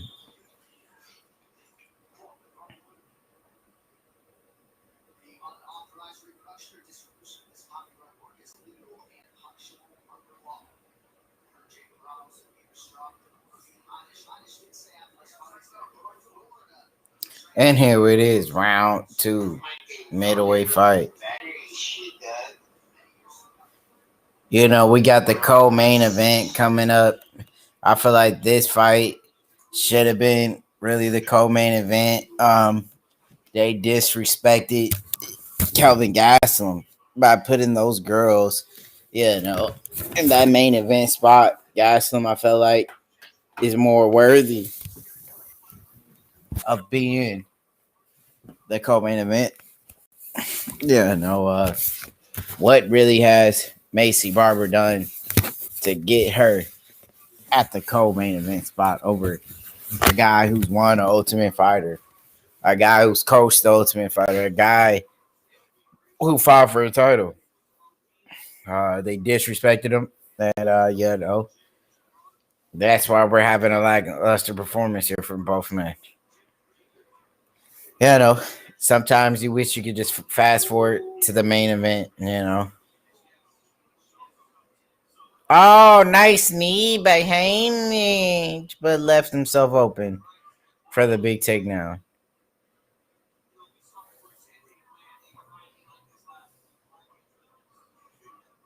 Corey Sandhagen.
Starting to get tired. Round 2, bye-bye. Gastelum is just too much, you know.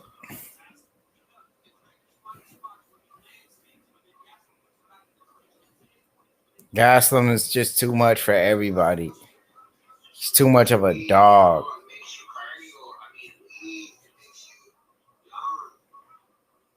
No. Ma- Control your breath with everything. When you gotta control your breath with smoke, you gotta control your breath in life. And you heard that first from the best in the game, Smokey McBongwater. It works in swimming, it works in fighting, it works in smoking, breath control, it works in rapping, breath control, when you got it, you got it. The weed makes the lungs work better, makes it stronger when you smoke weed. So when you quit it, now your lungs are even stronger.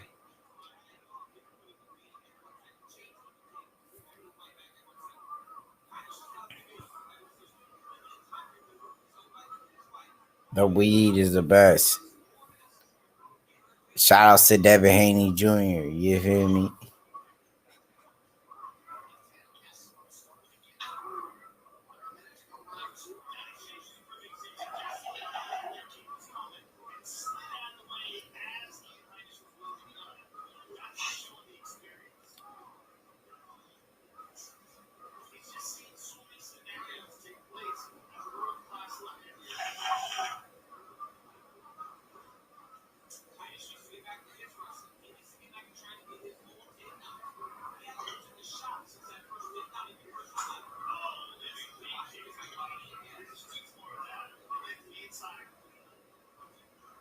Heinz does have a pretty wide back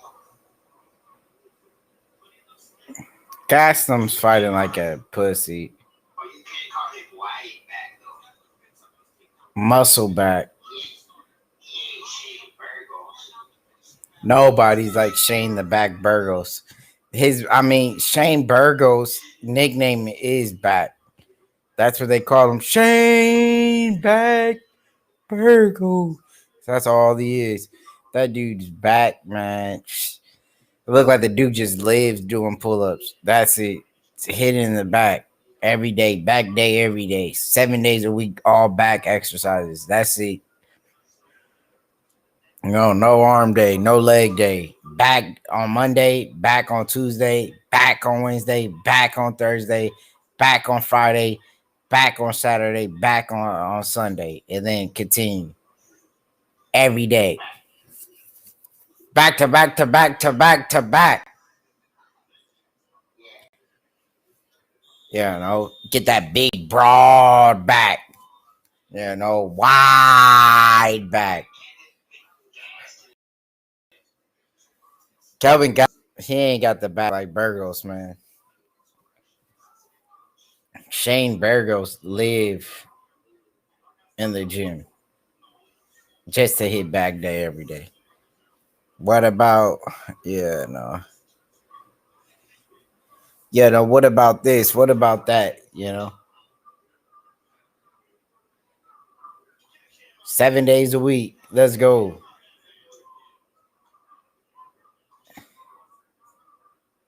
Gaslam, surprised he ain't throw the hands a little bit more. What happened to the boxing, the clean, crisp boxing of Gaslam? Where is he? Oh, hey, Nage with a takedown this time. Wow. What do you think about the Haynes takedown, bub? They're back up. You said they're back up, but you said back again. Is that in reference to his back, as in Shane Back Burgos?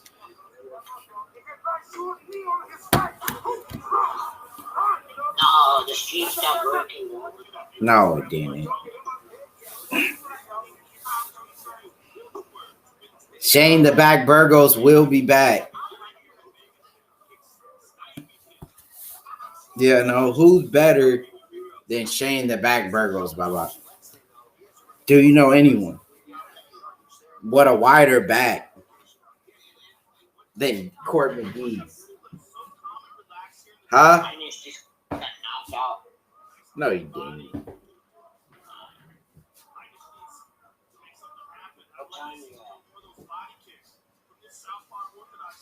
What about wide back?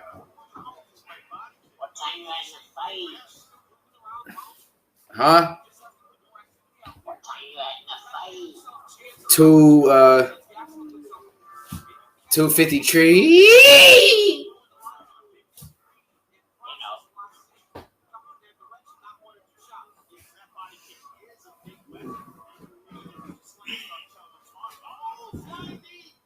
Another flying knee attempt. And another takedown for Kelvin Gastelum, the former Ultimate Fighter winner. Wow. Dominant performance from Gastelum. From start to finish, this man's put on a wrestling clinic. But Ian Heinisch takes that back. But I feel like Gastelum will be okay here. Yeah, no.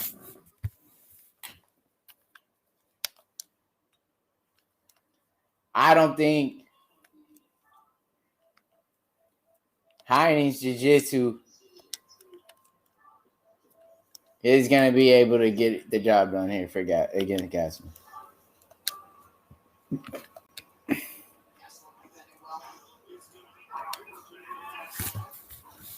And now Gastelum eating some shots here. And I think Gastelum will be finding his way out. And he does. And now he's in guard. Heinisch had his chance. And he pretty much choked. And now Kelvin Gastelum continues to grind out Heinisch here. Kelvin Gastelum looking to have one of the best performances of his career against Ian Heinisch. A 3-round war between two wide back individuals. And we see the man with the widest back wins once again. Kelvin Gastelum. Not the muscular back, but the widest one. And as his back survives in round 3, he looks to back up another win in his back-to-back rounds as the bigger back proceeds and give him the biggest win of his career. How do you feel about this back? I mean, how do you feel about this performance?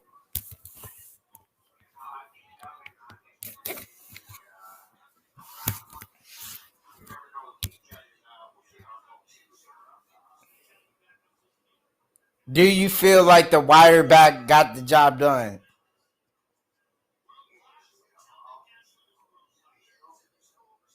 Huh? So do you feel like when placing in a bet in a fight to go with the guy with the wider back to get the W? I feel like that's true. I really do. Gaslam dominated. I don't know why Heinrich. Huh?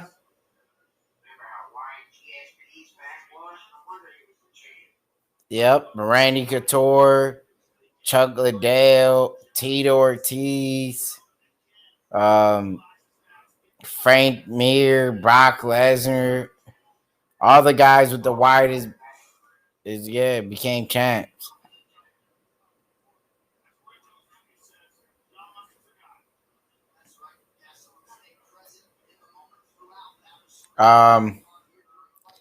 Who else was a dominant back at one point?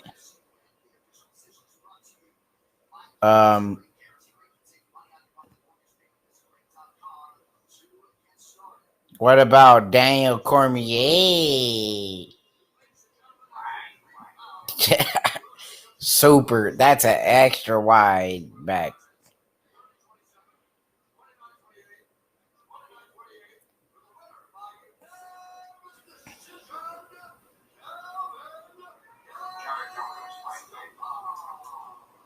John Jones, when he started doing all that powerlifting, wide back.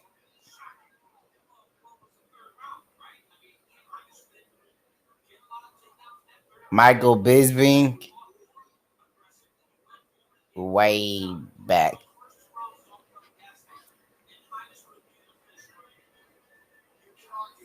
Tank Abbott, way back. Headed to the co-main event, bye-bye. 2 more fights left.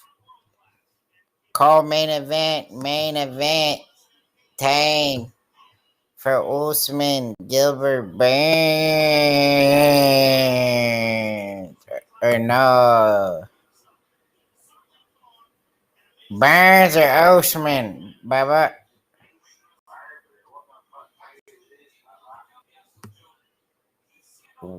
Gay ass co-main.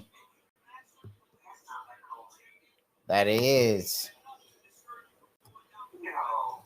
It is the dumbest fight I've ever seen on a co-main event. In all of my years of calling fights, I've never seen. Why did they make that a co-main? That's what I'm saying. It's stupid.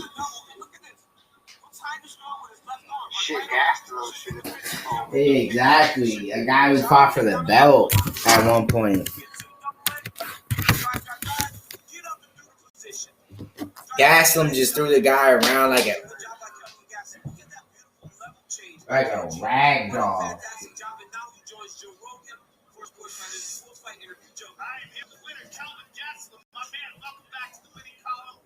How happy are you with your performance tonight? I'm trying to hold back tears, Joe. Why are you so emotional? Tell me. It's been 3 years since my last win, and coming back to back losses. It's not easy to get He finally put an end to that losing streak, bro. How do you feel about that, son? Yo, son. You know. Yes, sir.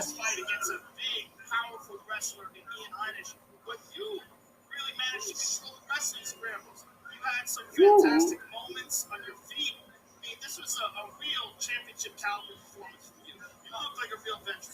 Oh man, thank you. You know what I expected to my experience to play in this fight. I'm sure that happened. And also my wrestling. I've been working a lot of getting back to my roots of wrestling. And thanks to Coach Benil DeRuge. Been doing a lot of good stuff over in his academy. And everybody else at King's May have been helping me out. So Thanks to my team, myself, for all of you guys. Well, Calvin, you're still at the top of the heap of this division, and you're still one of the very best 185-pounders in the world. With this victory over Ian Heinisch, what opposition would you like next? Listen, I know this big fight going on, Robert Whitaker, Costa. If one of those guys falls out for whatever reason, I'll be ready. Beautiful. Calvin, enjoy this. Welcome back to the winning side. Thank you, Joe. I just want to fight. We want to give a shout out to Ricardo Testai, Lina Mina, for helping me out, all my family back home. It's all for you guys. I love you guys. Calvin Gasson, ladies and gentlemen. And he was certainly ready to answer the question as to whom might be next. 6 takedowns unofficially on 14 attempts tonight for the victorious Kelvin Gastelum.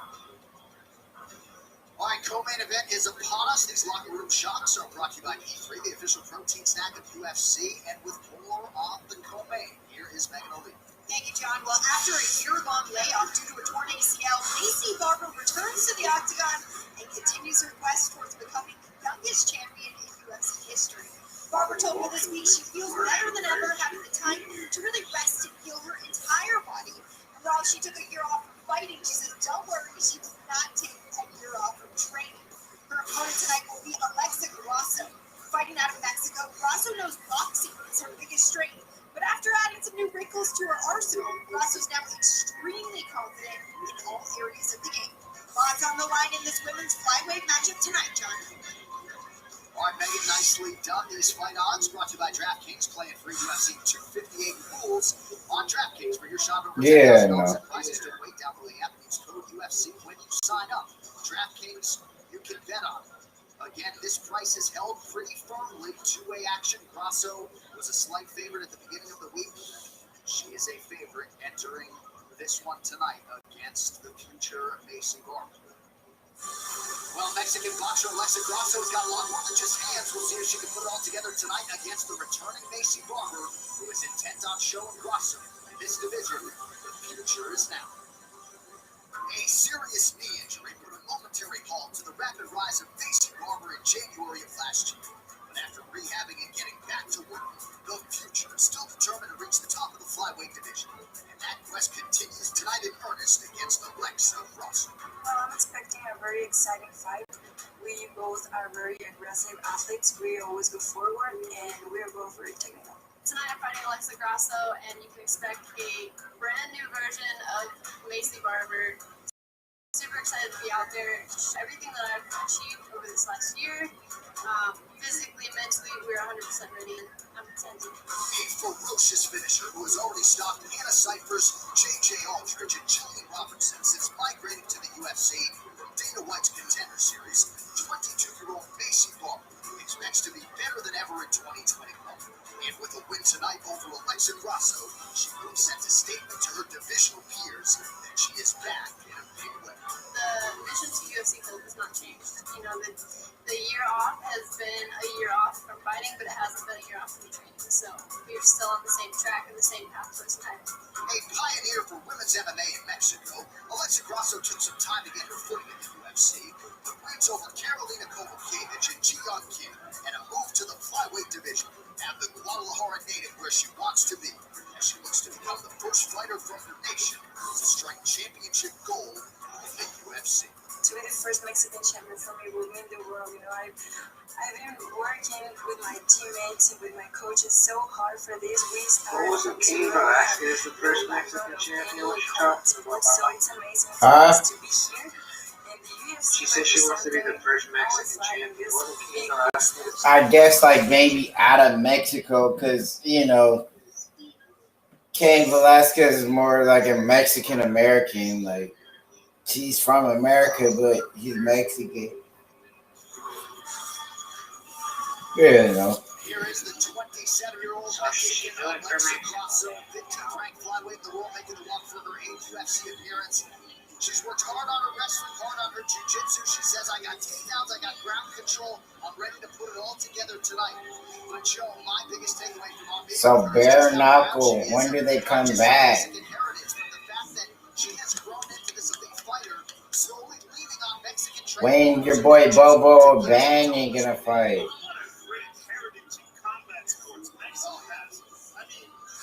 Boxing is one of the greatest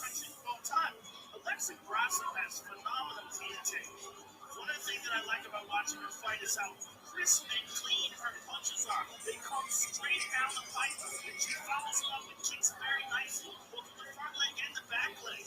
She's very clean and technical, and one thing on Macy Barber is a bum. She's a bulldog in there. She's wild and strong, but sometimes she's supposed to fly. And I'm really interested to see if Grasso can counter those with straight punches, catch her coming in, and also the experience. Alexa Grasso has a lot of experience inside the octagon against world-class competition, and I believe she's a better version of herself since moving up to flyweight. I think getting down to that strawweight division was carrying her. She missed weight by what, 6 pounds? One time, yeah. I think she missed weight by a lot. It's crazy. So this is better for her. Alexa Grasso is fantastic. Rick Walker has done such a great job with her and Irene Aldana. They have high-level boxing, super high-level boxing in their weight classes. She is more full. She doesn't cut as much weight. And she gets to train with bigger girls. Because Macy Barber is an actual flyweight. She's a big flyweight. That won't bother Alexa. She said she's prepared, always trains with the bigger girls, and is ready to make a statement tonight.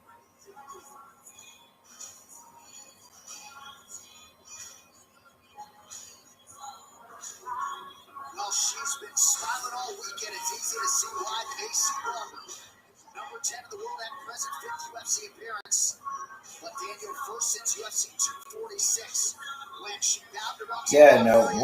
What do we have here? A lackluster co-main event. We are all praying that this fight ends.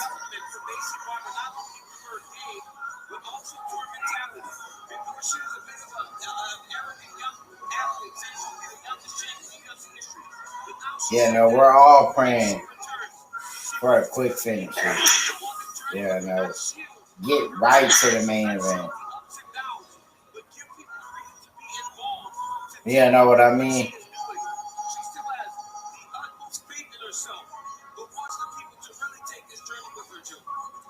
She has massive potential. She has incredible confidence. She has brutal power. She knows how to stop people. She's a real finisher. But the Roxanne Manafari fight showed holes in her game. She's had a whole year to patch up those holes. When you're talking about someone that's 22 years old, they get so good in a year. I am really interested to see what kind of improvement she's made and how she bounces back from that first loss. And I think we're going to see a way better version of Macy Barber tonight. And you are wise to point to that developmental time, and she sort of spoke about that here during fight week. She also mentioned if you're going to have a serious knee injury, might as well have it at 22 years old and not 42. Her body has recovered, and Macy Barber, reared and ready to go tonight. She is 22 years of age. Alexa Grasso is 27. Both fighters 5'5" tall. Barber looked as good as ever on the scale, making 126 pounds. Alexa Grasso will have a 1-inch reach advantage. All right, now to get you primed for the co-main event, here's Usman. Ladies and gentlemen, this is the co-main event of the evening. This fight is 3 rounds in the UFC flyweight division. Introducing first, fighting out of the blue corner, Macy Barber. 12 wins, 3 losses. She's passed 5'5" tall. Weighing in at 125 and 1/2 pounds. Fighting out of Guadalajara, Jalisco, Mexico, Alexa Grasso. And now introducing her opponent, fighting out of the red corner, a freestyle fighter, only professional record, 8 wins, 1 loss. She stands 5'5" tall, weighing in at 126 pounds. Fighting out of Chicago, Illinois, presenting the number 10 ranked flyweight contender in the world, Macy, the future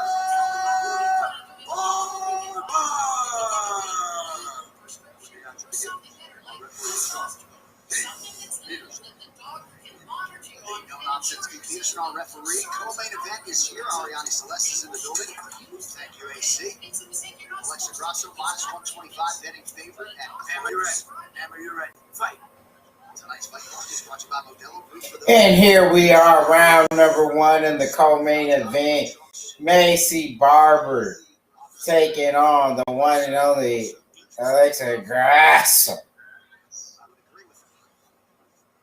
That it's interesting, not that she is getting that distinction.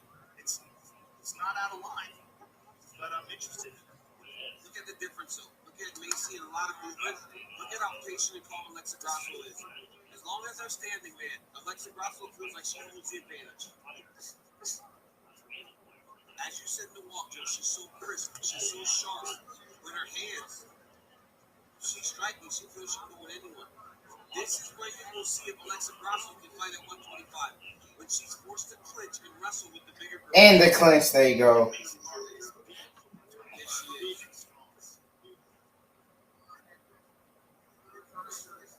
Grasso and her team expected a lot of this approach out of Macy Barber. Trying to force her into the fence, into the clinch. Grasso holding up pretty well early. Reed says, the clear I have air pockets in my mouth and yes, my kidneys failed. I messed up my back in training. I thought it was just pain from backs. With that fight off the event, Grasso was able to reverse the position. up to the Now she's got two underhooks. Head position.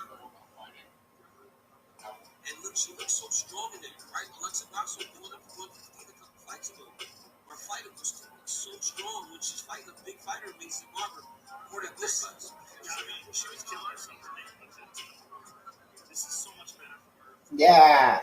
Want to know for Grasso thus far since moving up to 125 pounds? She's switching out her stances here early on. And again, like I said, the patience and the calmness that she fights and stands.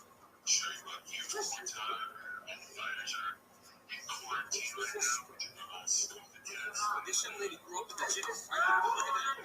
That is what head sweep. That straight right hand, left hook down the punk out was next. But that's the thing about her techniques. They're so sharp and straight. There's nothing more important, right? The straightness of her punches. Yes. Because when you're throwing movement strikes, your opponent is just clean and sharp, man. They are going to get there before you do. And that is Alexa Grasso in a nutshell. And also, the more she can do this, the more she can tag Macy Barber, the more she can put doubt into her mind. Yep. She's coming off the first loss of her career, where, I mean, you can say it was because of an injury, but let's be honest. Roxanne got fired because of making that fight before the injury. Yeah, no. Another boring cat fight. Had it in the books. Macy Barber, getting outworked in the clinch by Grasso. Yes. Turns the position and puts Macy up inside the octagon. And now she's wearing Macy out. Shoulder strike from Barber and elbow over the top. Yeah, from Grasso. Good job by Macy reversing the position. Yep. She's got to do some damage right now. Good head position for Macy. Nice knee right there.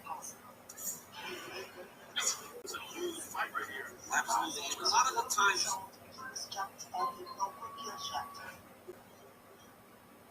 but thankfully, when the shelter saw that he was a special needs cerebral hyperplasia kid, they called a local rescue, and that's how I found him on Petfinder.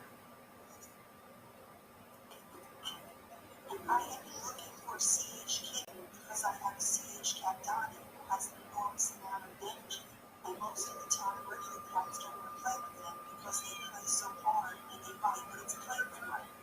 So when I saw this little kid being advertised, Barber takes her position because she tries to strike, but she's got good position. So when she throws the knee, it gives a little bit of vibration. Nice counter left there by Alexa Grasso. I noticed he stopped using litter box and he was having trouble walking. A lot of movement from Macy Barber there in the center of the octagon. But it's all like she's really far away from Alexa Grasso. Look, Grasso's just standing there. That's what kind of fights you're gonna have. These boring women fights. And I'll tell you about them, man. Alexa Grasso fires back. Yes. Both landed some beautiful strikes. And that's the kind of card we're gonna have.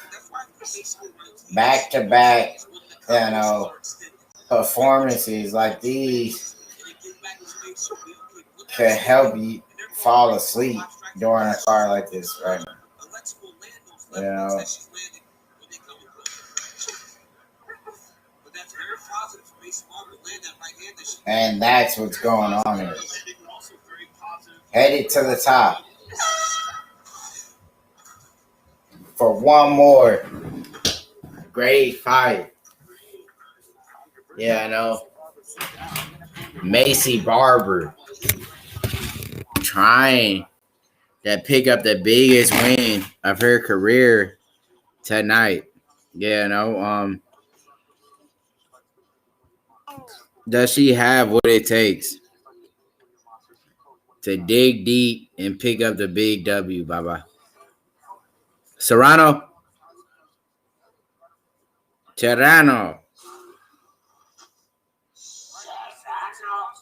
Aren't you about to fall asleep in the middle of the main event? This fight does suck. Yeah, I mean, what do you expect from women's MMA? You know, I just hope somebody gets KO'd and we can get to this main event. Like, nobody cares about Macy Barber and this boring cat fight. You know, no one cares. Go to the main event. Go to the Usman. No. That's what the people want.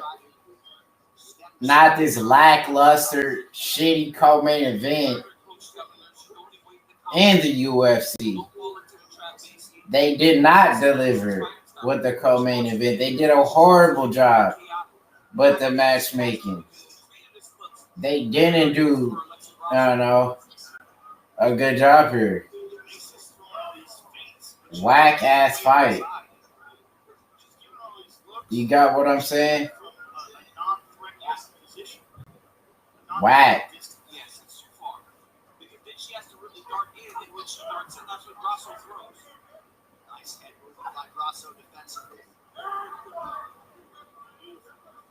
Round 2.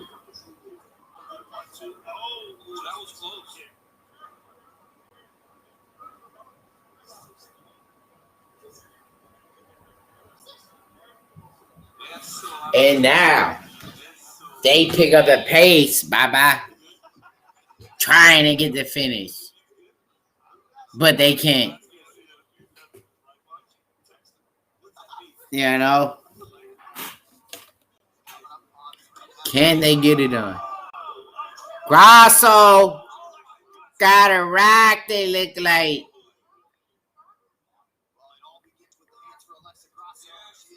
Grasso got hands.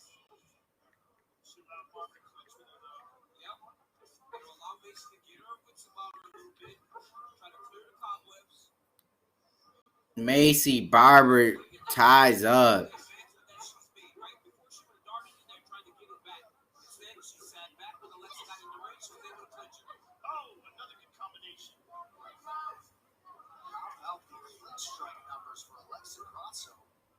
A lot of people wondered how she hold up physically in this situation. The answer is quite well. she's doing a good job, and she doesn't look overwhelmed in terms of strength. Not at all. No, she's a legitimate flyweight now. She probably was all along, just torturing herself to make it 115.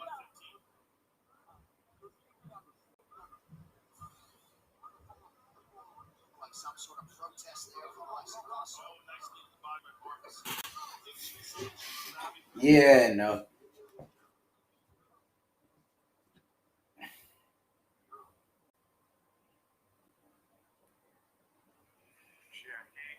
And on this episode of Dad's Energy Drink Review, I have not one, but 2 energy drinks to review. And if this is your first time to the channel, do me a massive favor. Hit that subscribe button over there on this Dad's Energy Drink Review. I typically review 1 energy drink on every episode to help you decide, hey, if it's something that's going to be worth it to pick up, something that you're going to enjoy the taste of and the experience of, and frankly, if it's worth your hard-earned money. So the website is www.celsius.com, and we've got your Celsius the opening channel. Checking in with some sad news. At the age of 44, Dustin died. Man who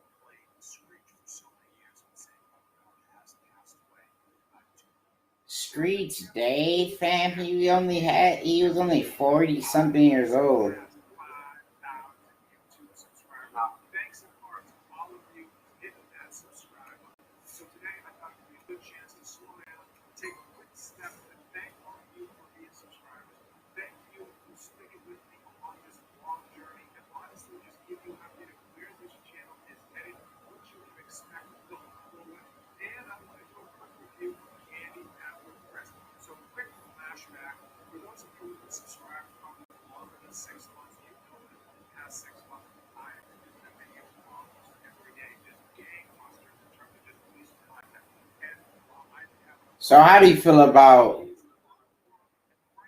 the way Alexa Grasso is performing and getting these, landing the bigger shots out of these exchanges, fighting through the lag switch and, being able to be productive still during the lag. Talk to us about the lag. Huh? Lagermir Sims. He was a guy you once, trained with in the past. Tell me, how was it training during such a tough lag, and how did you prepare for a lag like that? Huh? You know who Lagermir Sims is? Have you ever lagged out before in a fight with him? Have you ever felt a lag like his before? Tell me more about Lagermir Sims. Some people to say he had the best lag in the game. Some say different. Lagermir Sims came by. You know who that is. Don't act like you don't know who. You're the guy. You started beef with me and him. You remember? He lagged me. You remember? And I still beat his ass during his lag. You remember that shit? Don't try to act like you don't know this, man. Maybe we need to go to Red Pill. Huh? Nothing's working. Not even Lagermir Sims. What about laggy streams? Huh?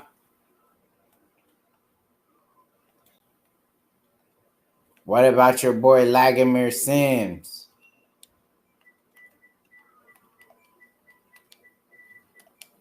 You know who that is. Fuck no. He was until he started doing that laggy stuff. He wasn't bad. Then he started being a laggy guy. Nobody likes a laggy person. We all know this. One thing in this world that nobody likes is a lag. You get me? You get me? Yeah, baby. Everything is laggy. What about you want to laggy?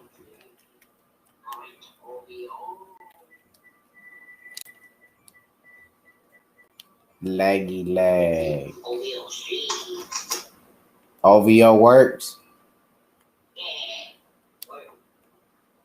What about the Drizzy? When you and Drizzy gonna drop that? Fam? Huh? Know what?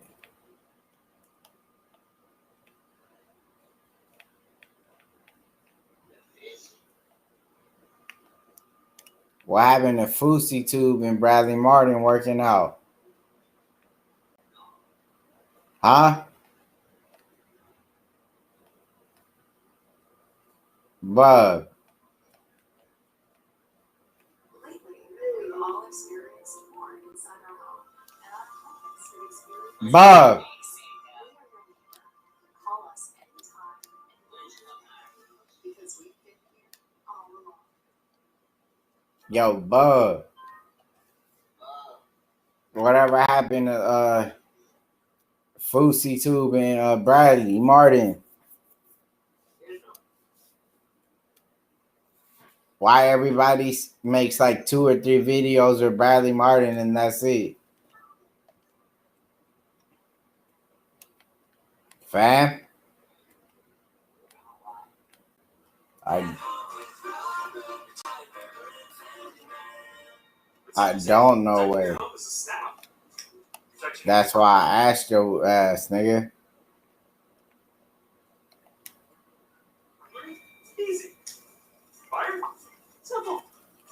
You feel what I'm saying to you?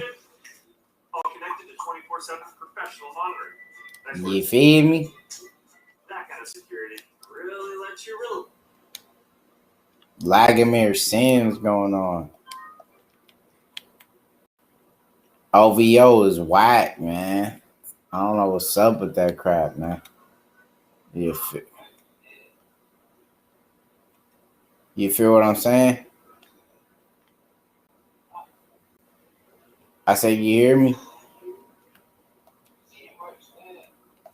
Nah. Horrible. I hate crap. I mean, that crap. What's it called? OVO. Whack.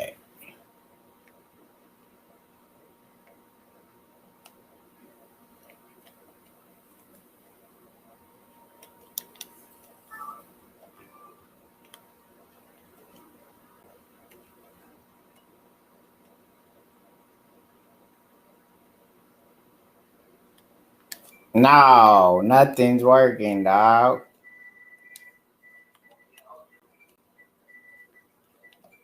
OVO's too tricky to get the stream. Yeah, no.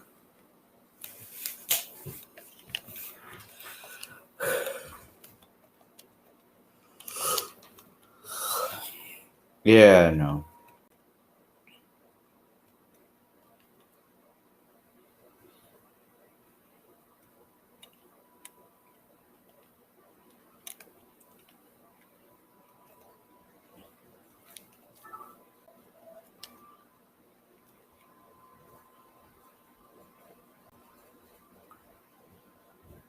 What about Macy Barber? Bye-bye. Oh, there it is. The zone. Macy Barber gets it done or Grasso? It ain't doing that one shit like before. It was a little bit. I don't know. And so do my family, friends, and coworkers. You know, my network. That's why I carry vaccine. It's different from other low blood sugar emergency treatments because it's given as a puff in the nose. Macy Barber get her done or no? Or did Grasso get it done? Bubba? No, Grasso. This shit cold as ice in here, dog. I rolled it all up. Nah. That's what it is. That's all we got left. Nah. You had some on that thing already. It's a little bit. Nah. Hey, look how much more that is, dog. It's only one nugget, nigga. We put a little bit in there and save the rest. This nigga.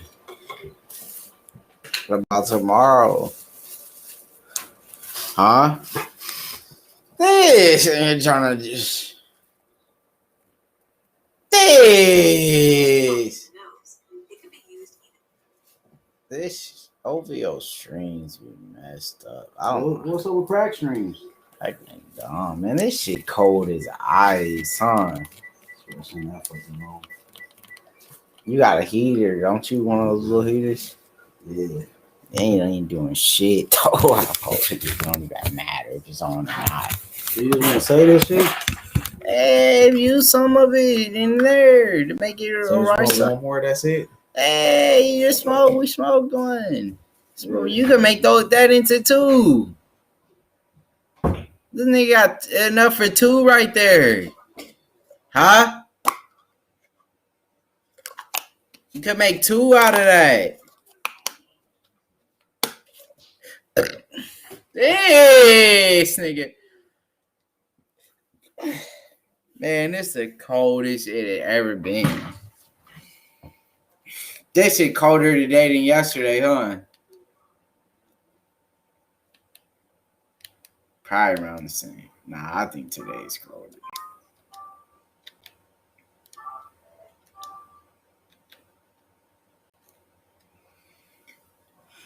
Yeah, no. And we'll be headed to the main event very shortly. Yeah, no. Shout outs to OVO streams. Yeah, no. Yeah. If you could get it to work. Yeah, no. Some guys can get it to work, some can't. Yeah, no.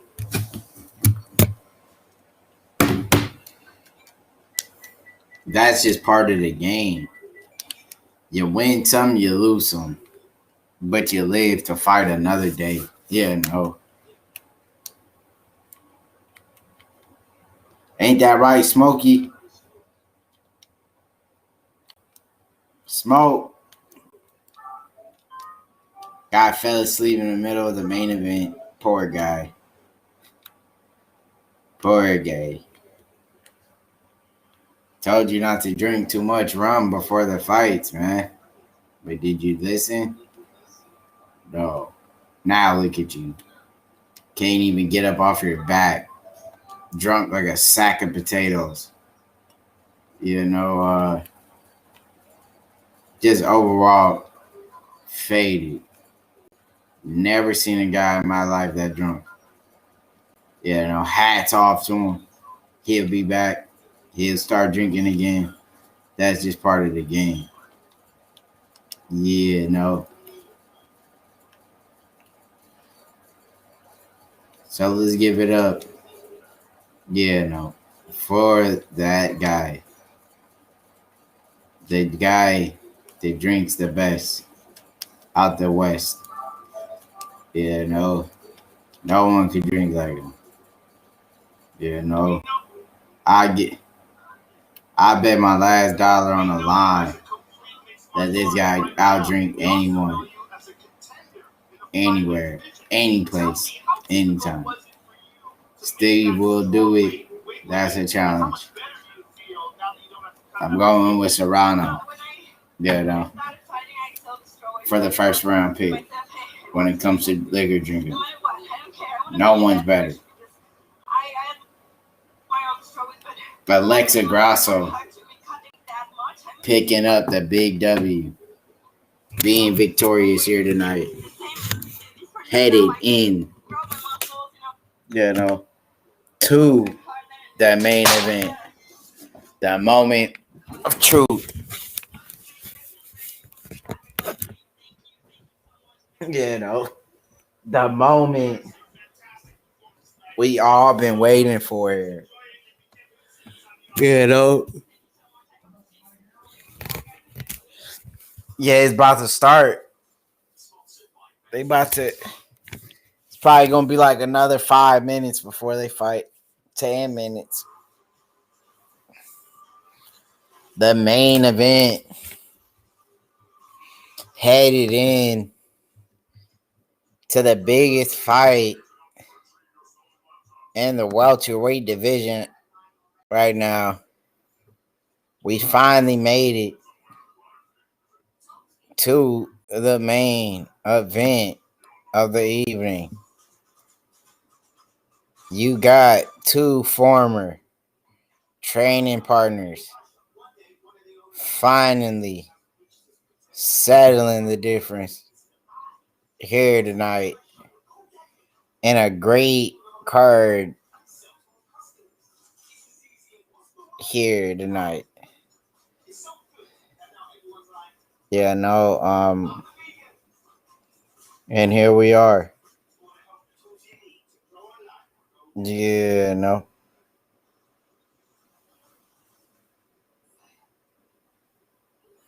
And here we go. Waiting patiently for the call. You know, let's go. Breaking cool, yeah, no.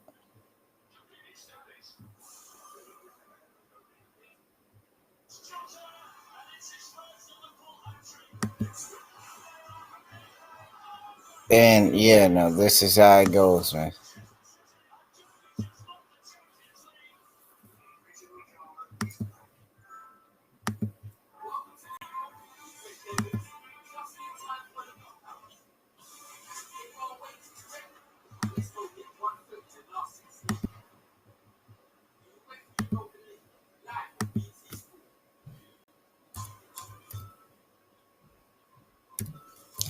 And now we head to the octagon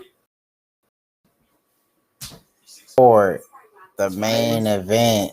It's about to almost start. This shit work? What? That stream? Yeah. Yeah. It's always working. Yeah, you don't see it. This Loading up and shit. loading and shit. This, yeah.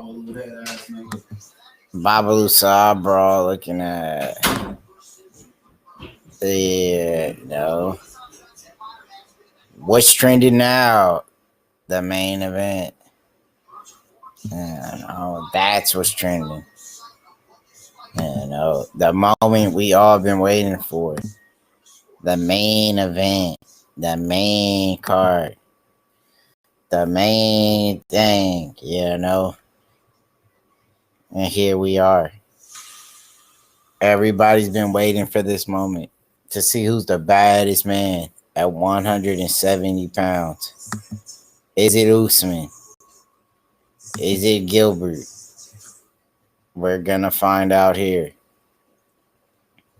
Yeah, I know. Who's ready to pick up the W? You know,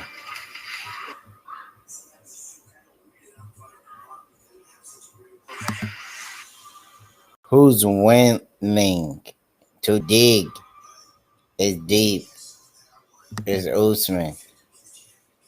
No one, I feel like, in the division is willing to grind as hard as Usman. You feel me? There's no fight bigger than this fight. Yeah, no.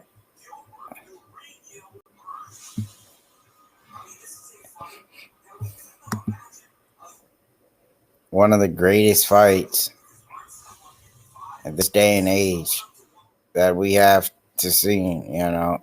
Two training partners putting the friendship behind, you know, and finally settling the score to see who was the true best fighter out of the Black Zillions camp. Now, the champion has relocated, has found a new training camp to go against his former brother, his former teammates, and his former coaching staff. Some people say the champ never leaves. It's always a challenger. So is this camp saying that they know something we don't know? That Gilbert Burns will dominate Andrew. You know, I was going to show it, but, you know, the views didn't get to where we needed them. We can't show that, you know, and that's just how it goes sometimes, you know.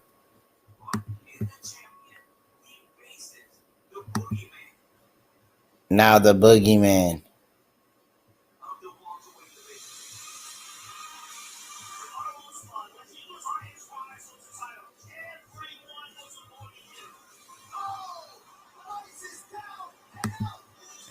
And now, the moment the fans across the world has been waiting for. The true champ taking on a worthy challenger here in the octagon as Smokey McVongwater falls asleep on the main event due to too many shots of the rum. He's on his back. He may be down, but is he out? Will he wake up? Can he come back from the shots of the rum? Or is he down and out? Think the man's down and out, you know. We knew the man, he started strong, but he couldn't finish strong. Yeah, no. That's been the case with him. Yeah, no. Heavy drinker in the beginning, and now he's out. Yeah, no. Hats off to him. Yeah, no. True champ, true drinker. But today, he goes out on an edge. You know, that liquor is no joke. You know, and he paying for it every step of the way. You know, hats off to him. You know, he just can't drink like the true heavyweights. Yeah, no, I told the guy, take it easy. Did he listen? No, because he can't handle the liquor.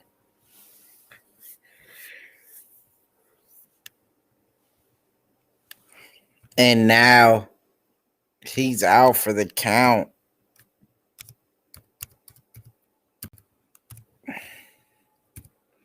Will he be back? We don't think he's making it.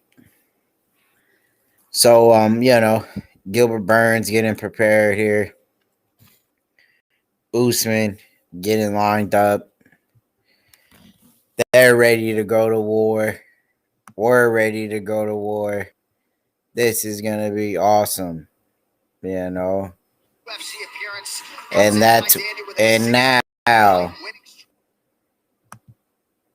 the champ making his way down to the octagon. This is an amazing fight here.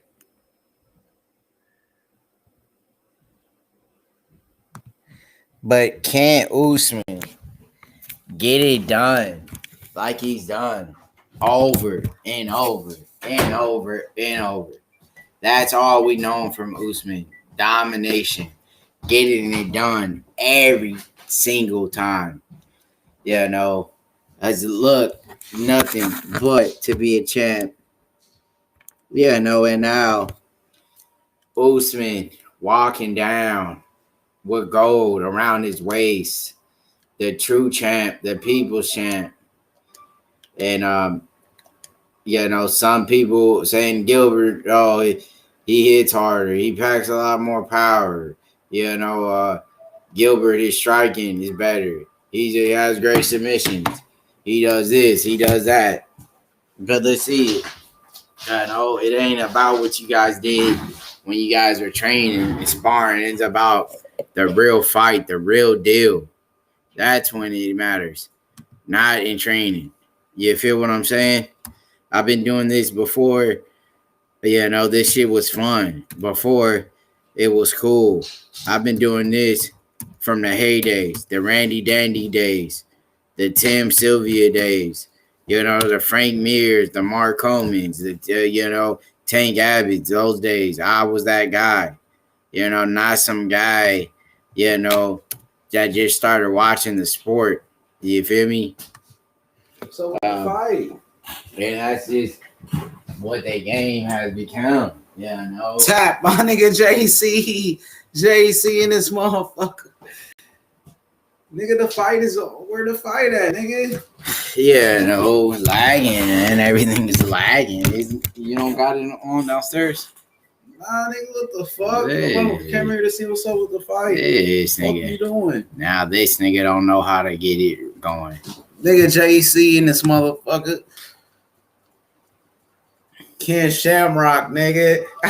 Yeah, those days, UFC 1 days, the Shamrocks, the Dan Severns, you know, the Vitors, you know, the Tito's, the Chucks, you know, that's the era I come from. You feel me? These new guys, we don't know about them, you know. The Matt Hughes, you know. Hey, yeah, no.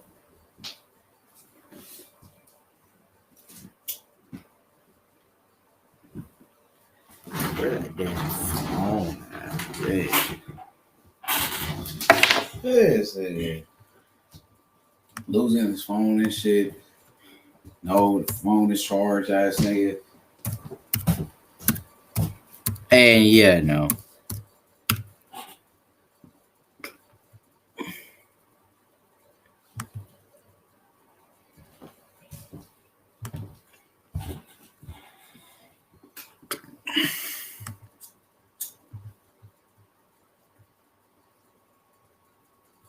Yeah, no.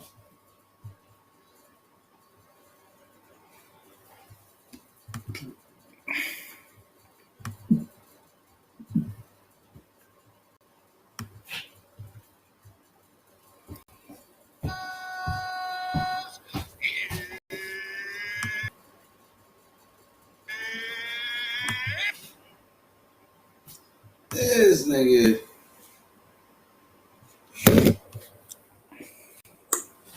You're not playing the fight for the people so they can see it. Nah, I'm I hope you ain't doing no dumb shit like that. Shut your punk ass up. Bitch ass nigga. Hear you bitch all day. Pussy ass Shut nigga. the fuck up. Fix that shit, bitch. Crying like a pussy all the time. Shut the Shut fuck the up. fuck up, bitch. Hear you bitch. Fuck you. Fucking skirt. You fucking pussy. Fuck. You punk bitch. You bitch like a female. Shut the fuck up. You punk bitch. Fuck. Put a You fucking doing dumb shit, sock trying to in get your my mouth shit and took- shut took the you down. fuck up. Pussy. Damn, that shit is sick. They new camera. Shit. Golly. Nigga cry like a bitch.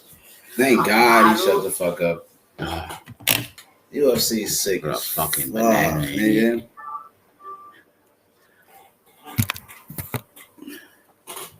That shit is sick, nigga.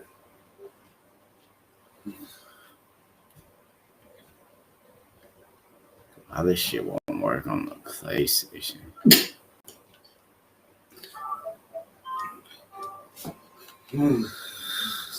Smokey McBong water looking ass nigga.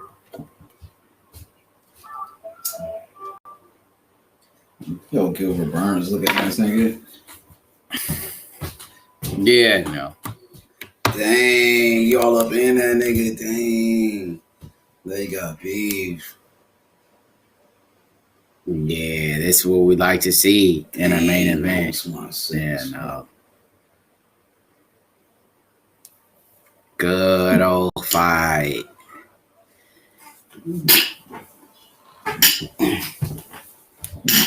Good old fight. Two teammates finally settling the score to see who's the better man all along. Let's go. Round number 1 in the championship fight. Wow. This old Smokey McBong water looking ass nigga. This nigga, right? The Charger ass nigga. Broken Charger looking at ass nigga. That nigga on Usman right now. He think he could beat Usman. So what's going on right here, Tabell King? Yeah, though, for the down process, yeah, though. Trying to feel each other out here. Yeah, no. Oh, Gilbert Burns, the big right. Oh, Usman bullshitting, nigga. Dang, he beat Usman ass.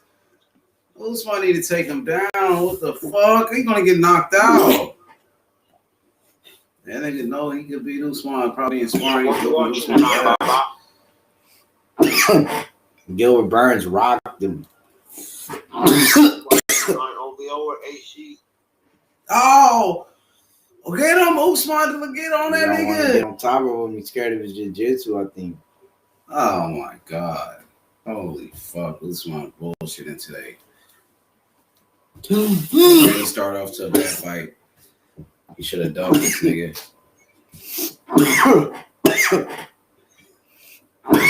UFC make the people fight. They don't make people duck in the UFC. You can't duck nobody. Why you just don't fight him like you fight everybody else? He's scared. He don't want to get on top. He got submitted. By gonna get knocked out if he stand with him.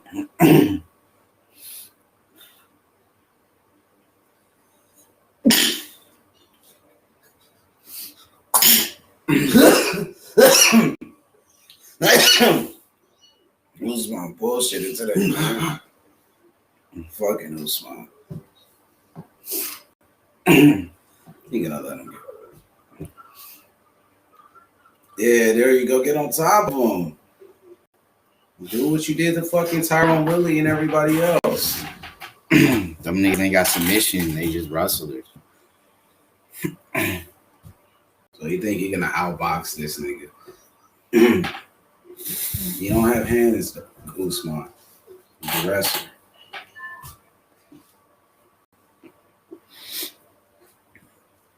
There you go, Usman. Probably still in the round now. They ain't kicking the shit out of his leg. Usman kicking the shit out of him. Go ahead, Usman was on him. Oh my god, that right hand landing. Usman getting cracked with the fucking right hand.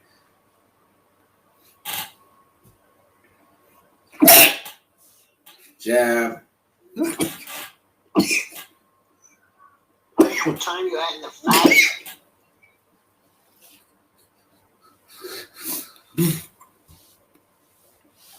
Oh, big jab. Jab.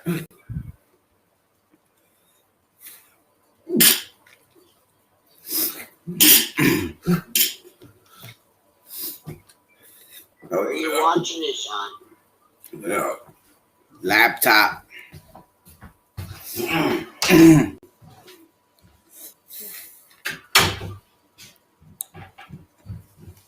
To Lagamir on the PS. Not working. Maybe now, I don't know.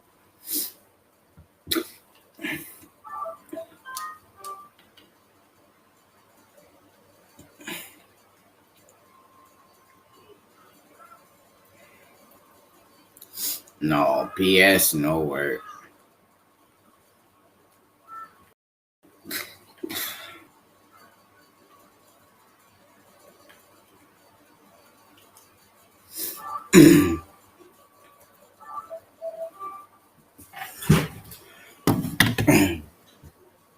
Yeah.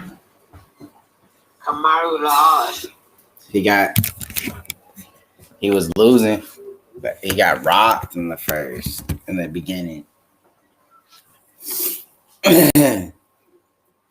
Maybe the Brazilians always knew Gilbert Burns. Oh, he's putting the hands on him.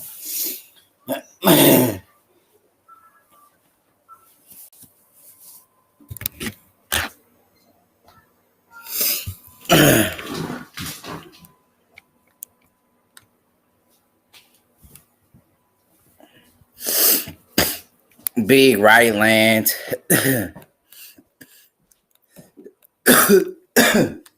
Yeah, you know. That was about it. He landed one big shot, and he landed a big knee and a big right.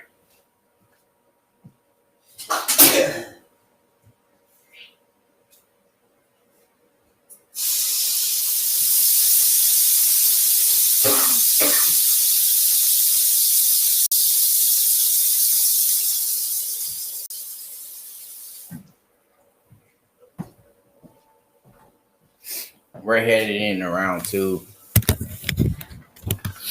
Yeah. Let's just say it didn't look good in the first round for Usman. You know.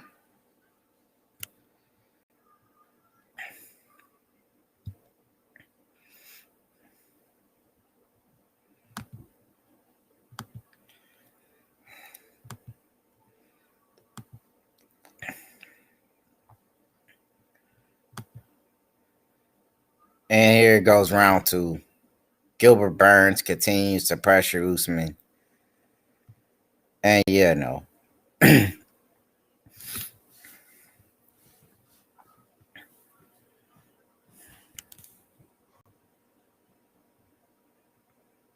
A nice jab, though, landing from Usman.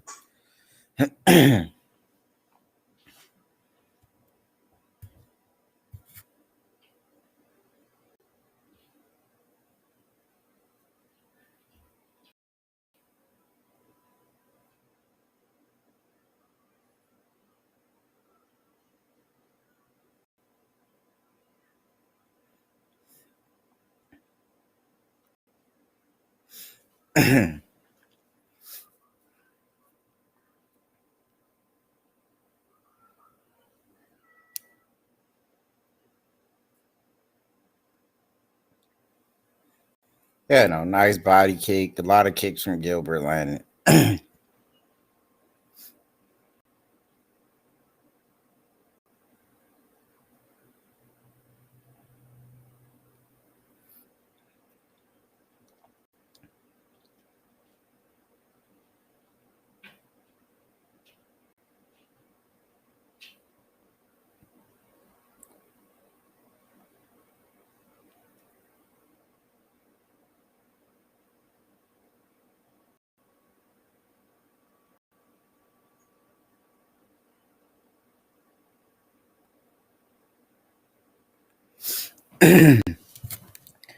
These guys just still looking to fill each other out, man.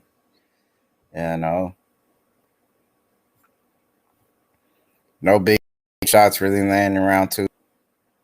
Usman doesn't look like he wants to grapple this fight.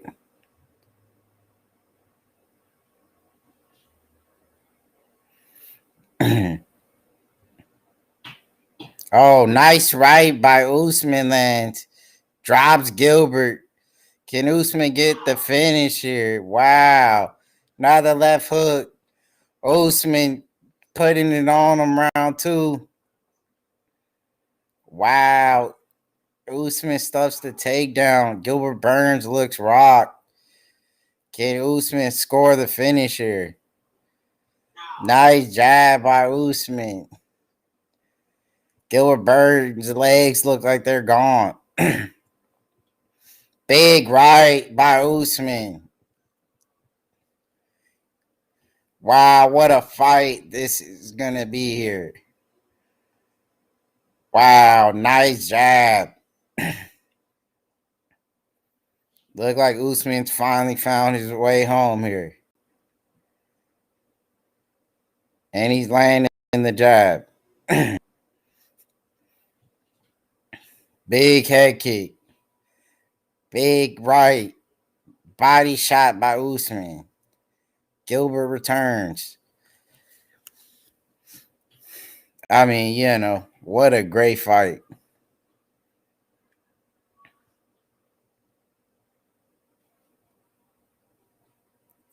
Gilbert Burns showing off a great chin. Looks like he might recover here. Another jab lands and dropped Gilbert Burns. Usman refuses to get on top here with Gilbert Burns, knowing that he's such a dangerous fighter off his back. And they continue on the feet here. Usman definitely takes round 2. 1 round apiece.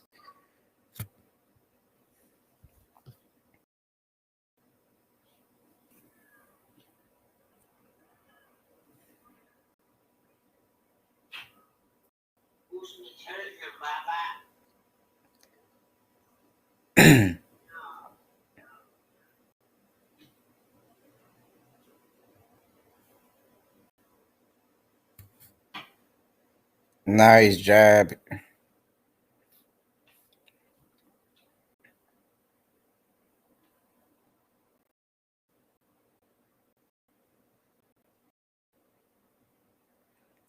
Great job. Take down the fence. Big two rustler. Usman.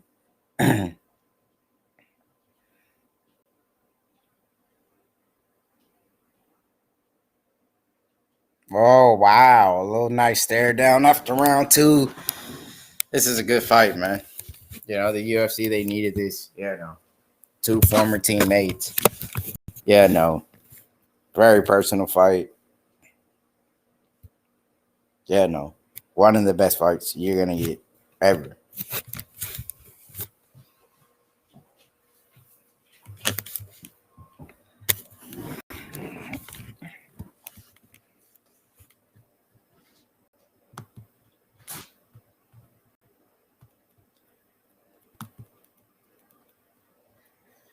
Wow, Usman. You know, he made the adjustments in round 2, showcasing his hands. You know, his boxing got a lot better.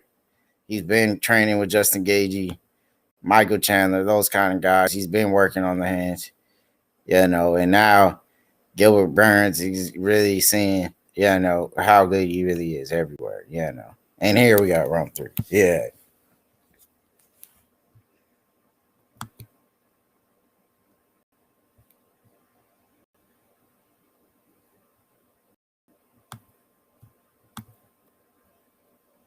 Yeah, no, what a fight so far, man. And it's all over. Usman gets it done in round 3 with the hands. The champ, the people's champ, the baddest man on the planet, the Nigerian nightmare, walking off, showing why he had the hands. And you don't fight your teammate. Get that scrub off the ground. Let's go.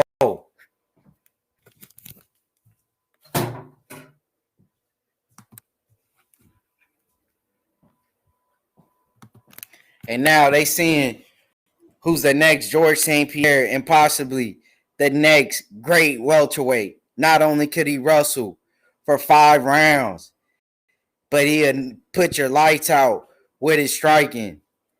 Well-rounded. Usman getting it done for Nigeria. You feel me? Getting it done like that, Jack. Shout outs to Gilbert Burns. He had a great first round. Great fighter. He'll be back. Maybe he'd go back down to lightweight. I said it before. Usman is just too big. This guy really belongs at 155. I said it 100,000 times. You feel me? And that's how you have it. You would have listened to my picks. You would have had your bankroll at the end of the night. And now,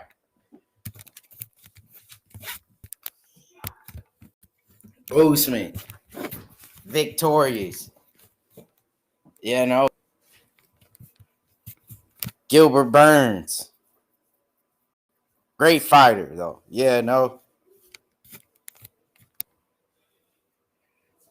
But Usman just a tad bit better.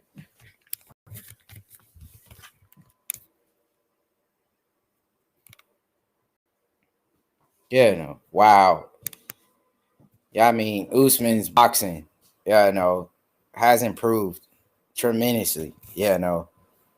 Went over, trained with a new team, got better than he ever was, and now beating his own teammate, his own coaching staff, and showing them he was the best they ever had. Usman, the top dog, the best welterweight in the game right now. Trevor Whitman, the boys out there in Colorado, showing off a monster in the making. Usman reigns supreme, the champ, the people's champ, a former, Ultimate Fighter winner, comes a long way. A guy I watched, turn to a champ from day one. So this guy, something special about him. He's gonna be a champ one day. Was I wrong? No. And there you have it.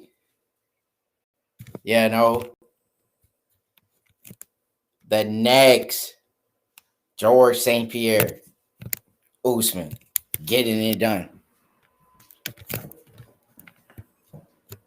I mean, wow. Lost for words, Joe Rogan gonna give Usman that post-fight interview. Settling the score, showing a lot of sportsmanship, hugging it out with Gilbert. Great fight. Yeah. Hats off to you guys here. What a great night of fights. What happened? Usman got it done. How? Knocked him out with the hands. How he knocked him out? He was losing the whole fight. He was getting. It was only one round that I saw. Round 2, he whooped his ass. He knocked him out. In what round? 3. Usman got hands. How he do it? Best hands. For real? Usman's the next George St. Pierre. Dang. That nigga was dropped and he almost knocked out Usman, George St. Pierre, nigga. Dang. Dang, he knocked him out. Usman, Trevor Whitman with his new coach. That nigga Usman, the best fighter in the world right now. Since Khabib retired, he's number 1. Better than John Look Jones. at Gilbert Burns. Crying. They squashed their beef or they still got beef? Squashed the beef. He got knocked out. He was out. How he knocked him out? What'd he do? 2 and that nigga just... Dang, Usman knocked him out. Usman the GOAT. You think Usman is the GOAT now? Is he the GOAT? Can he be the greatest ever? Look who he beat: Kobe Covington, Tyrone Woodley. He the greatest welterweight ever already. Nah, George St. Pierre. Nah, they said Tyrone Woodley was better. They said fuck. Wasn't they saying Tyrone Woodley was the George greatest? St. Pierre had way more title defenses than Tyrone Woodley. This nigga, Usman, my nigga. Usman the GOAT, nigga. Usman the fucking GOAT. He's right. Usman is the GOAT. No more Khabib. He is the best right now. He's the best fighter in the world right now, Usman. No doubt about it. He's the best ever.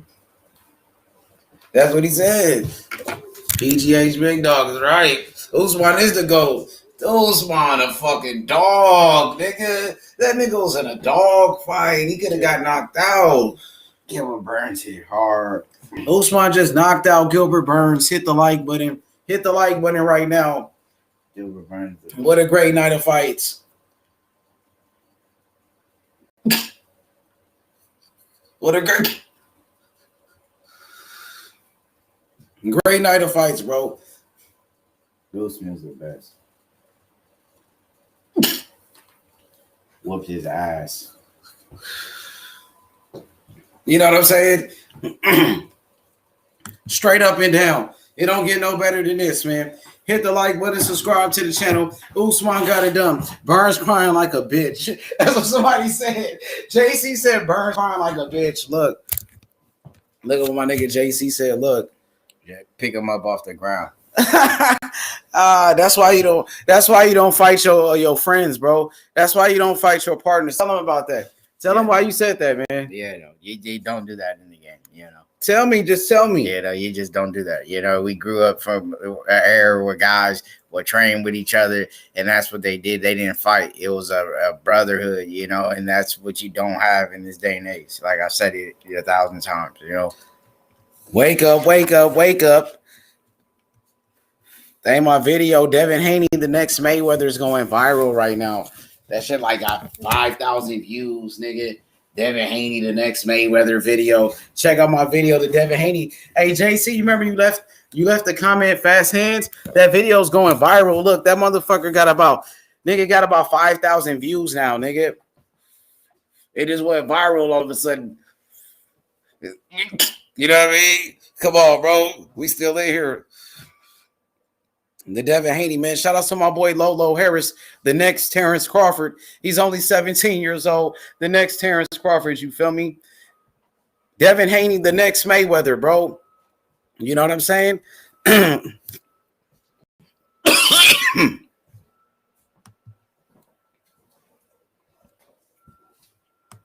No doubt, bro. We finna end it. Appreciate y'all, bro. We out of here.